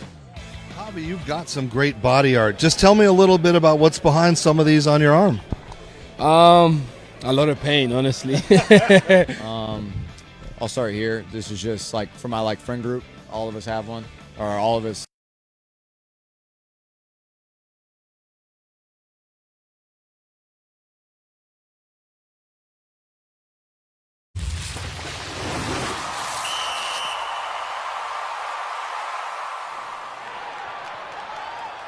Hi again, everybody. Dave Stevens, and welcome back to Radio Row. Brian Leaf is walking by. We just had him on the show, and now my favorite part of the week. This is tradition that we started, I think, back in Minnesota at the Super Bowl in Minnesota when I had to crawl around because we were so congested, but this is kind of familiar, like it's like that here. But the legendary sports agent, philanthropist, all-around great guy, and once again, a new author of The Comeback. This book is coming out in March.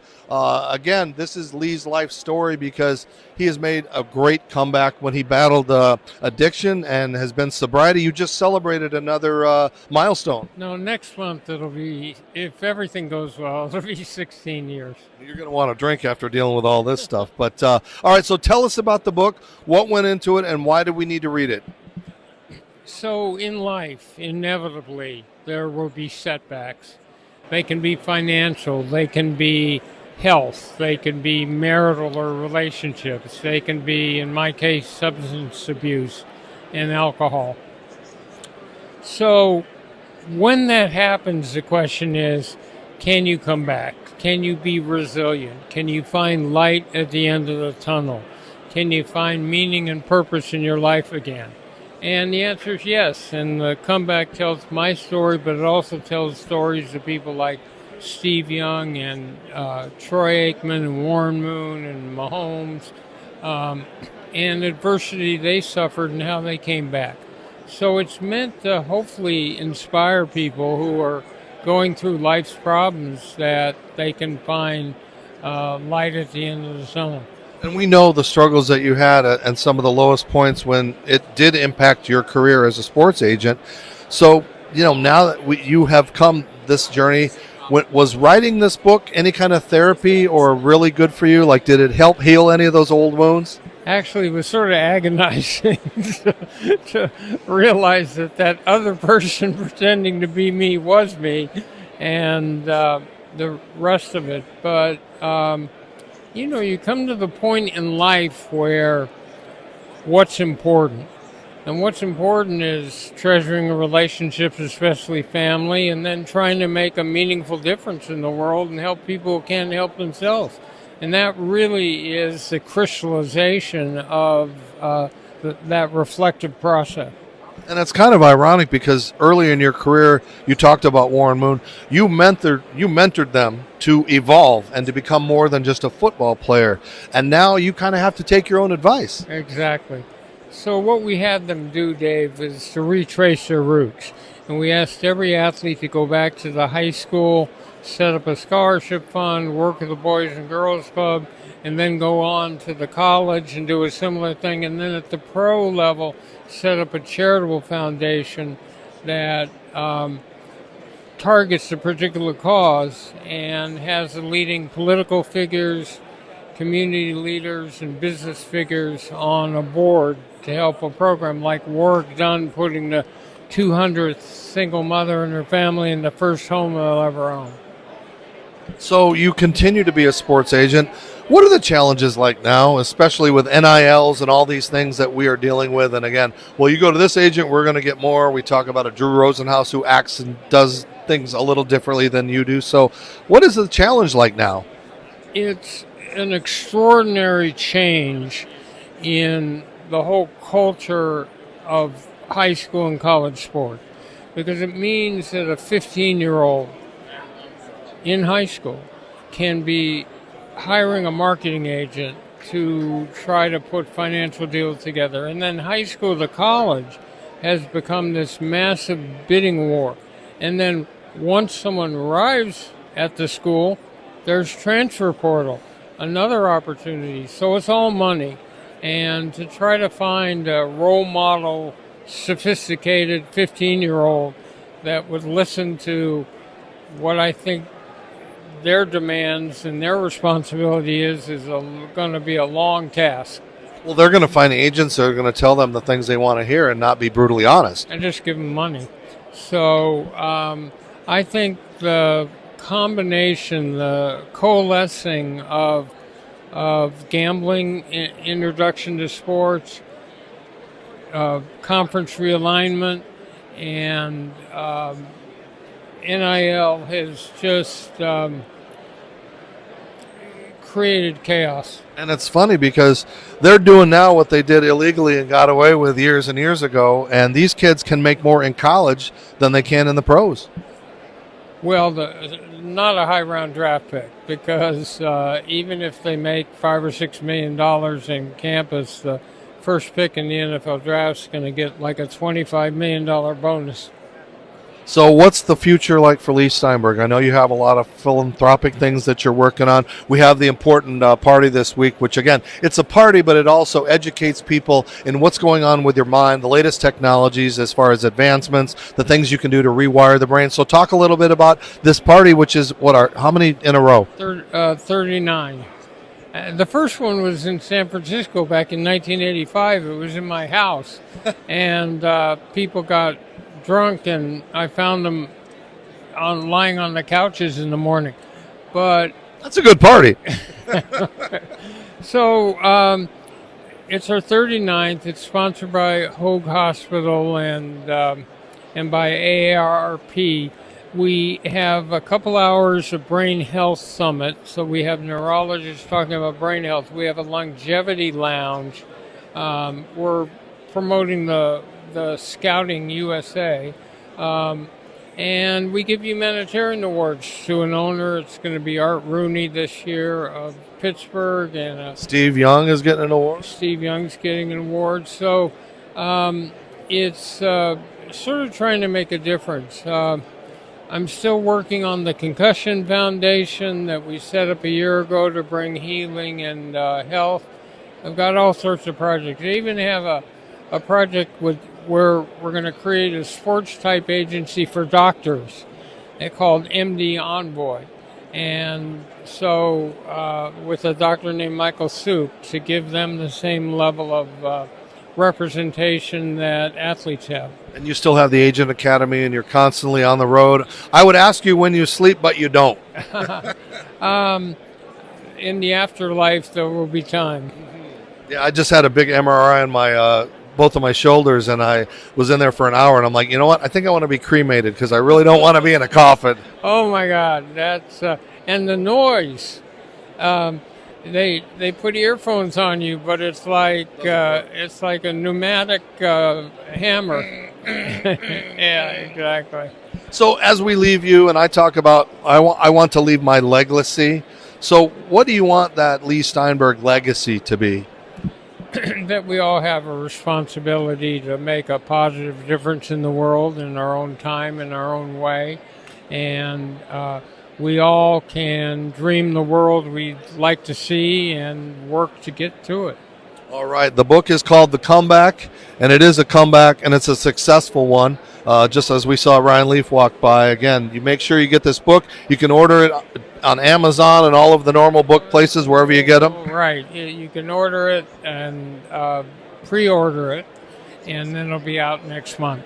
Now, do you need me to do the voice version of this book, or do you have to do one of those as well? I told them that this tinny voice would never sell, and so they found a professional to read it. You didn't call me. I'm hurt, Lee. Sorry. I know your mellifluous tones would enhance the project, but I just did what the publisher said. No, I thank you so much. I treasure our friendship. I appreciate the mentoring that you've doing. I wouldn't be here on my own if it weren't for your words of advice. So thank you so much. I look forward to seeing you on Saturday. Any parting words of wisdom that you want to give the world? that imagine the world that you'd like to see and think about how we get there. All right. Last question. Do you care win, loss? Do you have any skin in the game? I don't, because poor Mahomes is home, but I would bet, I don't bet, but I would bet Seattle. All right, that's because FanDuel's right behind you. All right, the legendary Lee Steinberg showing the money. Don't forget about Jerry Maguire and all that cool stuff. But again, if you continue to evolve, and especially this guy, you can make an amazing comeback. I'm Dave Stevens here on Radio Row, continuing to have the stars all week long at Super Bowl 60. Continue to follow us on your home TV. Serendipity Yacht Cruises and Events wants you to come party with us. We're bringing the fun to the Houston Bay Area. Stay tuned for all of our incredible events throughout the year, featuring amazing food and drinks, live entertainment, special guests, and so much more.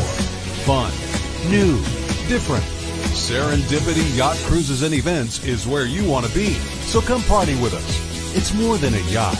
It's serendipity. Again, everybody, Dave Stevens here for iTattoo. You know, as Christopher Martin and I have traveled across the country, we've been talking to baseball players who have body art. Now, people think that body art can be shameful, but these guys have some amazing stories, some beautiful art designs on their arms, and we had a chance to talk to a few of them at the Baseball All-Star Game in Atlanta this year. Javi, you've got some great body art. Just tell me a little bit about what's behind some of these on your arm. A lot of pain, honestly. I'll start here. This is just like for my friend group. All of us have one, or all of us. Some of them are still trying to get it. This is one of my other favorite ones. It's just, you know, two hands represent me and my brother. It's for my family. Kind of goes my dad, mom, brother, and then my younger brothers. Against all odds, got this after I got drafted. Talk about showcasing. You have got some great art on your arms, and I just wanted to know what those stories might be behind this side. This side, we got an awesome-looking owl over here and some Love the outdoors, so got a big outdoor sleeve, a couple tattoos my dad has that I just recreated. So there you have it, some of the stories behind the body art from these Major League Baseball players and the future stars. So for more information about iTattoo, please check us out at our website or reach out to Nathan and Christopher.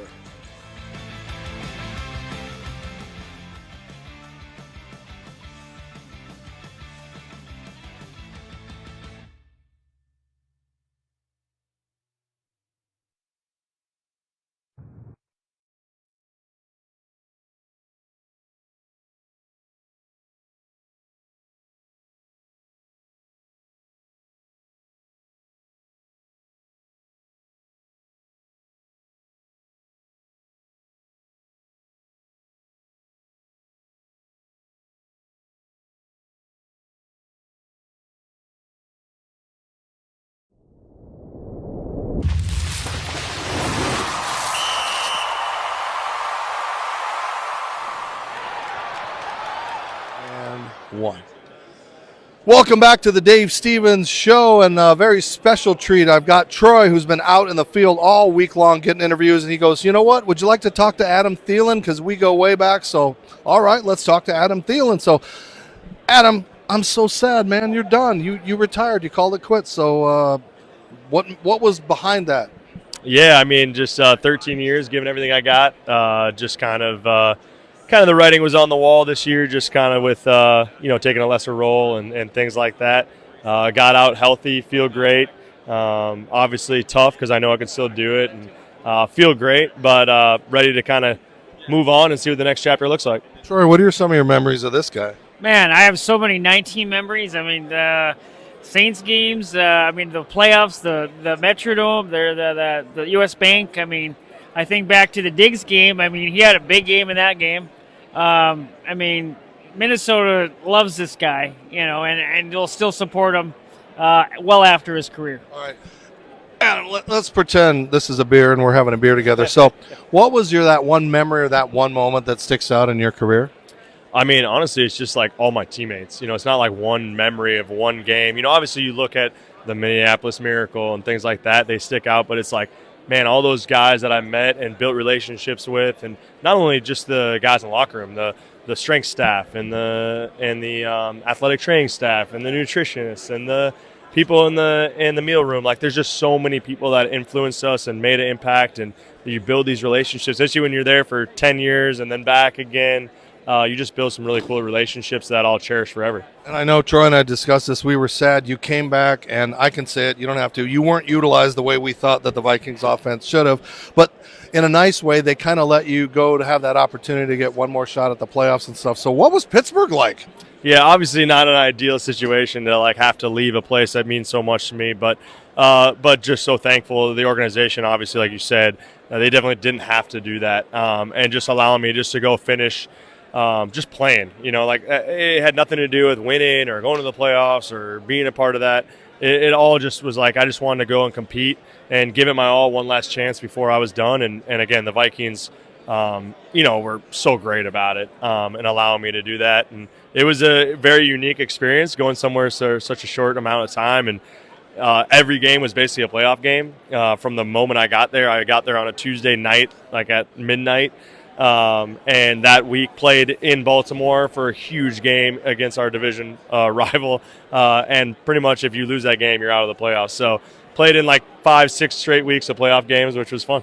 Was it surreal to go from a guy you battled against so much in Aaron Rodgers to suddenly him throwing you balls? Yeah, it was such a unique experience for a lot of reasons, the reasons you just said, but also for the fact that we had a friendship off the field, played a lot of golf together, kind of crossed paths at a lot of different places, and had built like a really cool friendship outside of football. But to see him inside football, where usually I was across the field, was really cool. To see his process, to see the way he went about his business, kind of his things that he took with him throughout his whole career that he was using there in Pittsburgh, was really cool. It was really hard. It was really stressful for me, especially coming in there so late, because he had like a whole playbook outside of the playbook that was kind of his baby. So trying to get on the same page took a little bit of time, but it was really fun.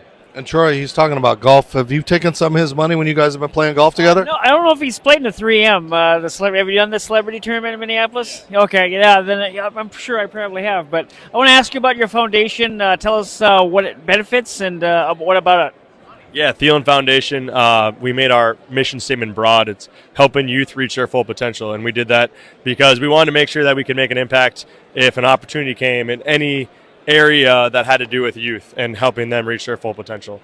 So we do a lot of just giving resources, opportunities to youth. Usually it's through sport. My wife and I both played college football or college sports, and believe that athletics kind of give you a great avenue into the real world, what the real world's like, adversity, learning how to work together. And so we really kind of attack helping these youth through sport, giving them resources, redoing their weight room so they have a beautiful space to go and feel good about themselves by working out and getting better in their sport, giving them scholarships to kind of help them with their schoolwork. And usually it goes to the athletes that earn it, right? That are great leaders, that are hardworking. Even if they don't have everything given to them, they're attacking it. They're giving everything they have and giving scholarships to those that deserve it. Well, you've retired. You haven't retired. So I'm just curious, what's your future? Yeah, that's a great question. A lot of this stuff right here. So just being able to stay around the game, talking about the game. Don't know exactly what that'll look like, but I'm really excited to just be involved in my kids' lives and to be able to coach them in sports, be around them and helping them in those areas, and then also when they're in school to be able to do some stuff and stay around the game. Well, we've seen Kirk Cousins do some broadcasting work. What do you think about doing some of that? Yeah, I did some last weekend for the NFC and AFC Championship games on NFL Network, so that was a great experience and really enjoyed it. Again, I don't know what that'll look like in the future, but definitely taking on some meetings with some different networks and seeing what opportunities are out there. And then also we'll have a little studio in my house so I can do some stuff from the house and see what happens. And they've got those preseason games that they have locally that can give you that opportunity to get your feet wet and maybe be Tom Brady in a different way, right? Yeah, and hopefully can go back and help out any way I can with the Vikings organization and get back in there. So we'll see what happens, but definitely want to help where I can and also give space where I need to give space. But I'm really excited to kind of be a part of that Legends community that's so strong with the Vikings, and they do a great job of bringing those guys around, treating them right, And guys love it in the locker room, right? We love it as players. The guys that were before us and that kind of paved the way, when they come back and to hear their stories, it's really cool. Well, we need a GM, so there you go. Were there any tears when that retirement came? Did it really hit you that this is it? No, not yet. Right now, get you going right yeah, now? exactly. I think it's probably not quite real yet because it kind of just feels like a normal off season, right? Like you get some time with your family, you're away from the building, you don't have a schedule, things like that. I will say I've enjoyed playing pickup basketball. I won't say old man basketball because last time I said that they gave me a hard time at my next basketball, but it's fun to just be able to, just do some of the things that I love to do and stay in shape. But not worry about getting hurt and dealing with that is part of my career. All right, I'll put you on the spot. Favorite Minnesota restaurant? Mine? Well, geez, there's so many down in You get Minneapolis. one. Last meal. Manny's. Manny's? How about you? Oh, man, probably the Nook. Yeah. White Castle? It's been so long. It's been so long. Well, thanks for being here. Give us that foundation one more time so they can check it out. Yeah, Thielen Foundation, thielenfoundation.org. You can kind of figure out what's going on, and we appreciate the support. Now, you won't do a Phillip Rivers and go, you know what, midseason, this is a team I like. I think I could do that for 6 or 8 games. I'll never say never. Okay. I'll never say never. I mean, not really about the money, kind of more so, how many games and the situation. But are you guys listening out there, these teams? Yeah, no, I'll never say never, but I told my wife the other day, I said 99.99% chance I'll never play football again. All right. Well, there's a 0.01. There you go. All right. Well, thanks for being a part of this, Troy. It was great having you here to bring him over. And again, I love the Minnesota connections. They're so special to me. So you're watching the Dave Stevens Show right here on Radio Row on your home TV, on the Mark Network, and, of course, the Disability Channel. We'll see you. Who we got next? I don't know. Troy, who are you getting? I don't know. There's so many people here, so I'll have to go find some more. Oh, your picks. I got to get picks. Picks. Oh, picks. I got the Seahawks. All right, Troy. Yeah, I mean, Seahawks, Sam Darnold, I'll be happy if he gets one. It's almost like the Vikings get a ring in a way, right? Yeah. Sort of, kind of. 1A, 1-2. But I would love to see him get one. We'll see you later. Serendipity Yacht Cruises and Events wants you to come party with us. We're bringing the fun to the Houston Bay Area. Stay tuned for all of our incredible events throughout the year, featuring amazing food and drinks, live entertainment, special guests, and so much more. Fun, new, different. Serendipity Yacht Cruises and Events is where you want to be. So come party with us. It's more than a yacht. It's serendipity. Hi again, everybody. Dave Stevens here for iTattoo. As Christopher Martin and I have traveled across the country, we've been talking to baseball players who have body art. Now, people think that body art can be shameful, but these guys have some amazing stories, some beautiful art design at the Baseball All-Star Game in Atlanta this year. Javi, you've got some great body art. Just tell me a little bit about what's behind some of these on your arm. A lot of pain, honestly. I'll start here. This is just like for my friend group. All of us have one, or all of us. Some of them are still trying to get it. This is one of my other favorite ones. It's just 2 hands represent me and my brother. It's for my family. Kind of goes my dad, mom, brother, and then my younger brothers. Against all odds, got this after I got drafted. Talk about showcasing. You have got some great art on your arms, and I just wanted to know what those stories might be behind this side. This side, we got an awesome-looking owl over here and some Love the outdoors, so got a big outdoor sleeve, a couple tattoos my dad has that I just recreated. So there you have it, some of the stories behind the body art from these Major League Baseball players and the future stars. So for more information about iTattoo, please check us out at our website or reach out to Nathan and Christopher.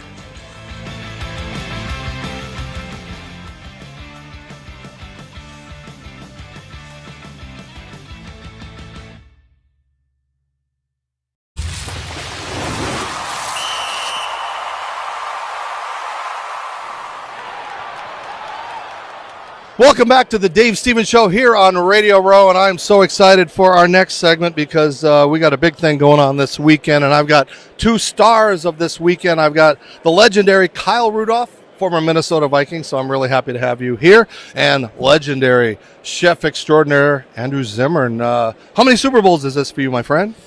26, 27, something like that. Yeah, it's monstrous. Kyle and I are both friends with a gentleman back in Minnesota, Wayne Kostrowski, who started Taste of the NFL, and I got roped into his universe pretty early on after moving to Minnesota, and it's been an incredible ride. It's an insane privilege to come here every year. And the fact that Kyle and I get to do it, I'm sure he would have loved to have been here as a player and be in this game. But it's great to be able to come here and make a difference for so many kids over so many years. Now, I didn't get the memo about wearing Redskin colors today, so I feel a little left out. But ouch. Kyle, what got you involved in this amazing thing? I mean, we are talking about how important it is for these kids to have healthy, nutritional food in schools. And also, this event is one of those rare ones where everything that is going to be donated goes to the cause. Yeah, so for me, I got involved with Taste of the NFL back when I was playing early in my career. And then the more I started to learn about Gen Youth, which is now the beneficiary of Taste of the NFL, and all their incredible programs and things that, quite honestly, as someone that just grew up in this country, never really worried about if I was going to have breakfast before I went to school, lunch at school, dinner when I got home, started to understand the numbers and how many kids that's not the case for.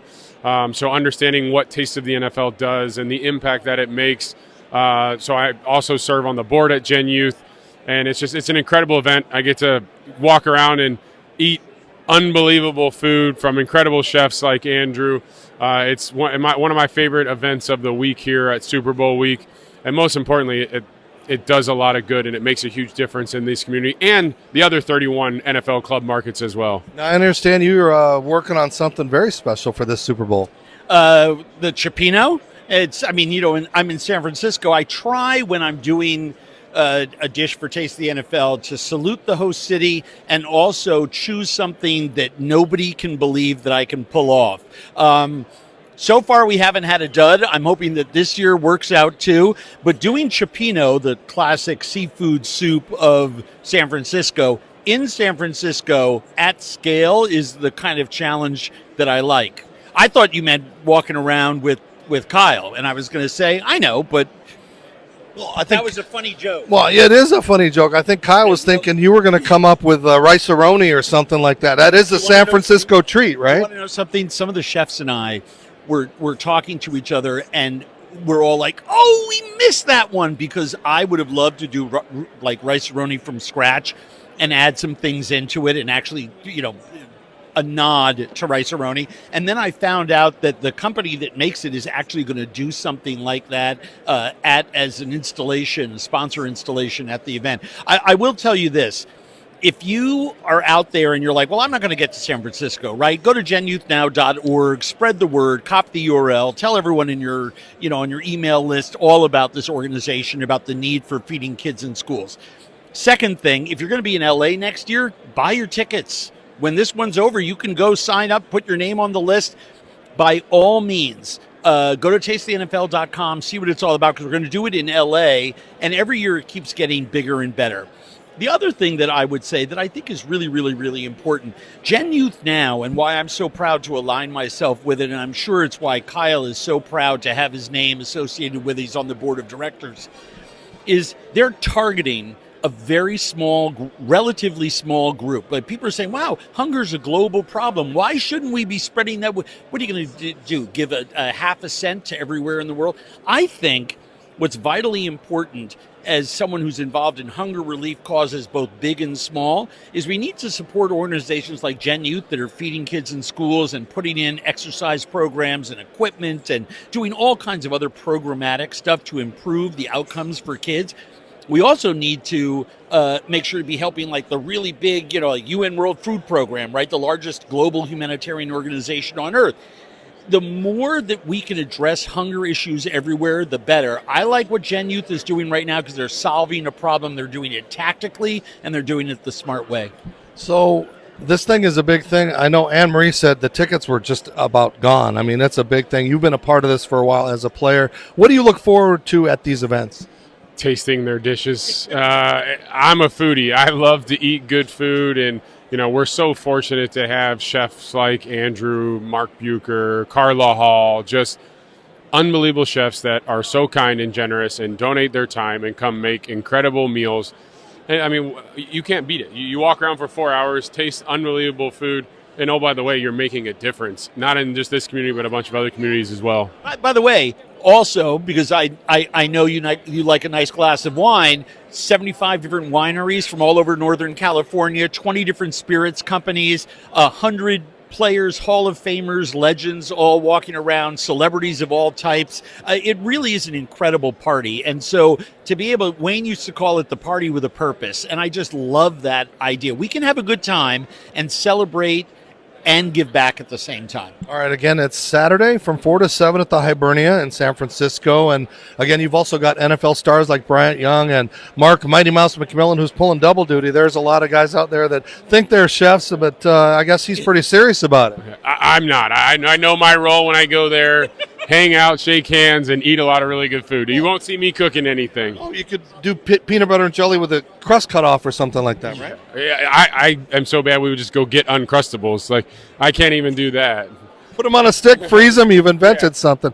So, Andrew, when we're done with this event, what do you look for next year? Are you guys immediately figuring out who we're going to get and how we're going to get them there? We actually started about 3.5 months ago. LA's it's a big event. It's a big city, and the goal, directions from the board and from Anne Marie, who's in charge of this motley crew, was how do we make every year bigger and better, raise more money, help more kids. We don't spend money on infrastructure at Gen. Another thing I admire about it, the vast majority of the dollars go where they should go. And so we already started. We've been having Zooms with chefs in LA because we know what happens when we get there too late. Their time is already taken up. Their Saturday afternoon's already booked. So one of the things that I've been working on with the team at the corporate office is getting chefs signed up now, getting our lead chef ambassador who's going to put her name atop the whole thing. Can't talk about it now, but we think we have the most important person in food, in my opinion, Mount Rushmore level human being, going to be our LA ambassador for the whole weekend. Not Ronald McDonald, right? No, sir. Okay. And so I'm really excited about this. You got to start early. So the work actually began about 3.5 months ago. So you've been away from the game for a while. Do you miss it? There's always things you'll miss about the game, but there's also a whole lot of stuff that I don't miss and things that I get to enjoy now that I wasn't able to enjoy when I was playing. Yeah, you're probably not eating the same things, right? A lot less. Eating a lot less than I did when I played, which is why I'm about 50 pounds lighter than when I was lining up next to the tackles in Minnesota. All right, you got any skin in the game? Do you care? Is there anything or could you make a Seahawk dish or something like that? Are you thinking about that? Well, I mean, obviously, because one of the things that runs through your mind as a chef at these events, well, I'm going to do something that's a little bit New England, a little bit Seattle. I think Drake May's great. I think what Vrabel is building there is unbelievable. They're going to have opportunities to take another run at this. I don't have a team in this game, right? The two teams that I would love to see playing in the NFC Championship game, their season ended a while ago. I'm rooting for Sam Darnold. I think it's such an amazing story, and you gotta love. I mean, everyone talks about Vrabel and the culture he's building there. I got to tell you, what they're doing in Seattle right now is unbelievable. And because they're in the Pacific Northwest, it's not getting all that pub, but it's just as amazing. They're going to be around for a long time, too. Kyle, as a Viking fan, I got to root for that mistake of Sam Darnold. I mean, I just, like he just said, a great story, and he might have led the purple team to the Super Bowl. You never know. But you got any stakes in this one? No, I think as a former player, the coolest part about watching the games and rooting and having interest are guys you played with. Obviously, two guys in New England I played with for a long time, Garrett Bradbury and Stephon Diggs. So that's about as far as my rooting interest goes. Obviously, you love to see Sam Darnold, the story there. DeMarcus Lawrence, a guy that comes over from Dallas after years of making the playoffs but never being able to get through. 1 year in Seattle in the Super Bowl. So for me, it's always kind of about the players and those storylines. So love what Vrabel's doing. Agree on Drake May, but I want to see it for New England because of Stephon and Garrett. All right, that's the Taste of the NFL coming up this weekend, presented by PepsiCo. It is taking place 4 to 7 p.m. Go online to the website. There might be a couple of tickets, or there might be scalpers out there. You never know that desperatly want to get in. Kyle Rudolph. They'll let you right in. That reminds me of when you were on Sports Center. When you were on Sports Center, Chris Berman would say things like Rudolph, the end zone, reindeer, something like that. Do you remember those kind of things? Absolutely. I used to love it. I was telling you before we hopped on, we played around Christmas time a lot in my career, and there was nothing better than hearing Boomer's calls on our games around Christmas time. All right, gentlemen, thank you. It is always special to have you here with me. I look forward to it. I have one last question. I know I said one, but what is San Francisco known for? I mean, we know Chicago is pizza, we know, but San Francisco is such a hodgepodge of diversity. What is the big thing? Well, I think their Chinese food is incomparable. What's going on right now, especially with modernist Chinese, modernist Japanese, and Vietnamese cuisine in this town is absolutely incredible. What Brandon Jew is doing, if you had to pick someone in that lane, Corey Lee, some really famous chefs who are transforming food from a modernist standpoint with deep cultural ties to their genealogical homelands. The one place that I go, if I'm here for 4 hours, airport layover, cab, Swan's Oyster Depot, back to the airport. The seafood in this town, you are in a very special part of the place when it comes to seafood, and I think Swan's Oyster Depot is arguably one of the most special restaurants in America and easily in my top 20, top 25 favorite places to eat on earth. All right, that'll do it. These guys will head back. Don't forget, go to thetasteofthenfl.com and see if there are tickets. If they are, it's such a great cause. Gentlemen, thank you for being here. You guys heading out to the streets of San Francisco. Yes, we are. A Quinn Martin production for all you old timers. So, I get it. All right. Thanks for being here, guys. Taste of the NFL. Don't forget it.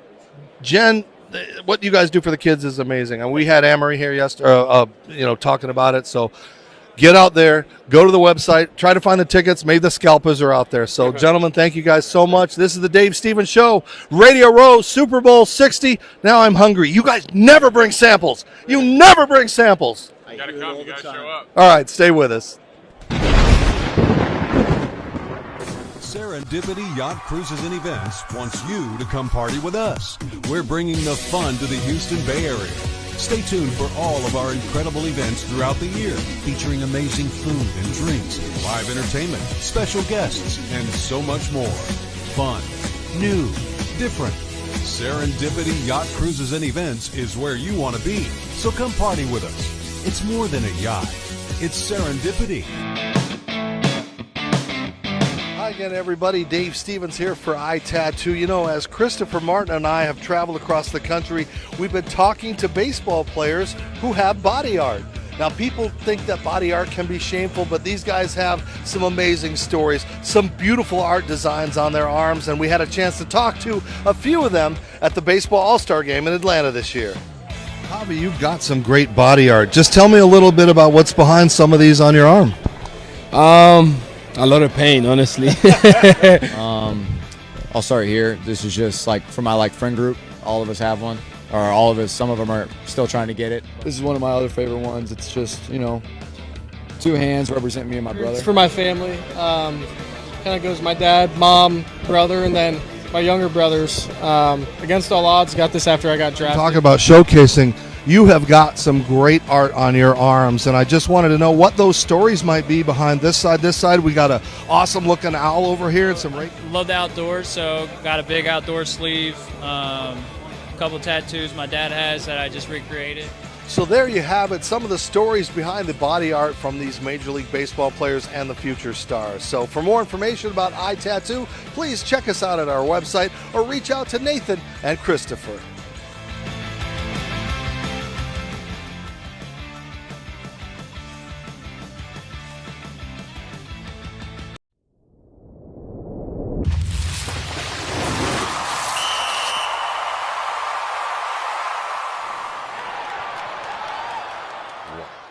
Well, it's a Super Bowl tradition, and I might introduce my new co-host of the Dave Stevens Show. No, Pat McAfee, you always are so gracious with your time, and so your week's over, kinda. Our season, kinda. obviously getting out to Radio Row is so special because we get to see a lot of people that we've built up relationships with, but it's such a good celebration of sport. And we love the league. We love football. We love Radio Row. And yeah, it's been a special season for all of us, and getting a chance to see you again is cool. And also, this dude's super famous now. Hey, Dave's been doing this a long time, and getting his flowers, I feel like, finally in a big way. Proud of you, man. Happy for you. As soon as we saw the photo, we all went crazy for you. So we're pumped for you, Dave. My goal will be to get on your show someday. So, We'll definitely make that happen. We will definitely make that happen. It is crazy how Radio Row, it feels like this year was like really packed, and it felt like it was alive earlier in the week.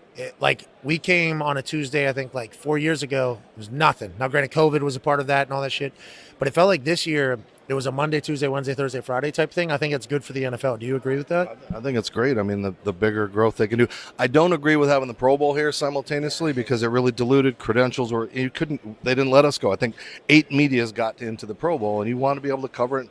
Cover Shador, talk to those guys, but none of us had that access. Well, and also there was only like a few hundred people in the crowd. Yeah, I think they're trying to figure it out. I agree with you. I didn't love it was on a Tuesday.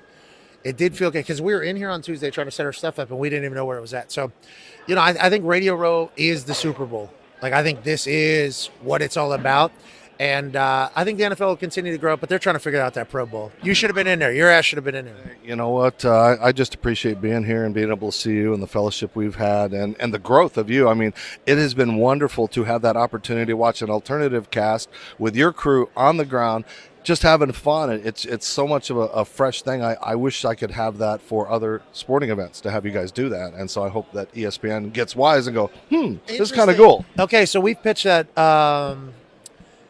Hockey, there was almost one last year. I think we were going to do one for hockey last year, but then something fell through the cracks, so the person that runs hockey at ESPN has no idea what they're doing. So it was one of those. It was either one of those things. But yeah, we certainly are very lucky to do what we do, and we try to take it, I don't want to say as seriously as possible, but we try to be an additive to sport. Like us getting an opportunity to stand on the end zone for these college football playoffs and calling it on ESPN2 is like such a huge honor.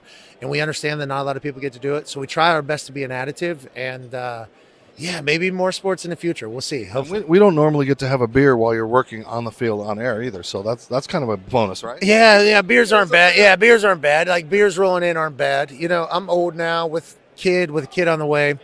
So I'm not boozing as much, even though we got after it yesterday. I'm going to be honest. We celebrated the season it was yesterday pretty good. This morning was an early wake-up call for a lot of us. But that's part of sports, man, celebrating it all. Speaking of early morning wake-up calls, are you getting prepared again for that another little bundle that's going to be coming? Yeah, June. Little baby boy coming in June at some point. And, yeah, those first 3-4 weeks, you just don't sleep, I guess. That's just like human buds. Buds is like Navy SEAL training where they don't let you sleep, and obviously they're the baddest and heroes and everything like that. But those first 3 weeks with my baby girl Mackenzie, I don't think I read the book. I did not know, like, we're just not sleeping, and if we do, there's a chance that this little creature that you created, that you love more than anything on earth, is not going to survive. So constant pressure, but very excited, very eager, and pumped to meet him. I cannot wait for that. Does this still feel kind of surreal that this little punter guy like you has turned this into such an enterprise, and a very financially good enterprise for you, that most people just take for granted? Yeah, I mean, business being good is great for everybody, for my team at least. It's my job to take care of everybody. It's my job to figure out ways for us all to be able to eat. We got my family's growing, the boys' family's growing. We got new houses, new families, new babies. We got marriages coming. So, it's like I'm kind of the leader of our business, making a lot of decisions, doing a lot of the negotiating. So it's like I take a lot of responsibility for that. I take a lot of onus on that, taking care of the boys. But yeah, man, it's been a really cool run. And yes, it's all ridiculous. I mean, I'm in San Francisco right now. You walk down the street, and like humans that you don't think will have any idea of your existence are kind of like flocking you. It's a weird thing for me. I try to talk to everybody. I try to enjoy the whole process, and yeah, I don't think it'll ever not be weird. And I'm grateful for it, though. I'm fucking very grateful for it. It's awesome. And two, the other thing that people don't realize, because I've seen your security guys at the games, you stand there, you sign every autograph, you grab a phone and talk to grandma, you put on a crazy blue hat because the lady had a Bills hat. I mean, if other athletes would be like that, I think the fans would enjoy it more. And I think that's your appeal, is you're a fan's fan.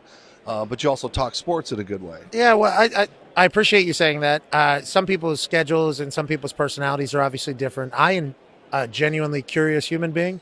So whenever we get to see people, I'm in Indianapolis, so I don't really get to see people as much. College game day, I'm kind of behind a net, so I see all the crowd, but I don't really get a chance to interact with them. So whenever I get a chance to chat with people who love ball, obviously that's why they're here and the future of it all. It's cool to kind of put like faces and names to the people that are potentially listening to us. So yeah, I enjoy the conversation, man. I'm always curious. I'm always trying to learn. Every once in a while, whenever they ask me to cut a promo on a phone, I'll forget the person's name.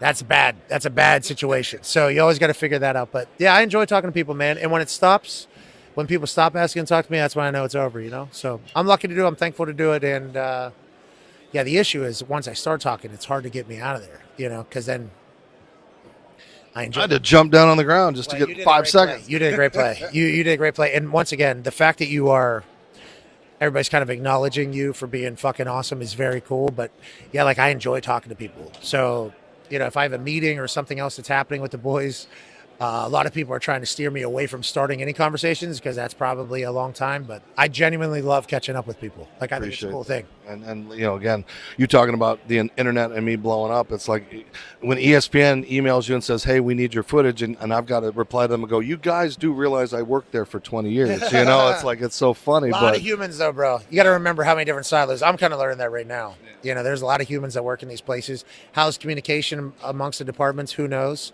But I appreciate the fact that they're trying to do it right. They're showing you love, and you as content creator is getting the love that you deserve.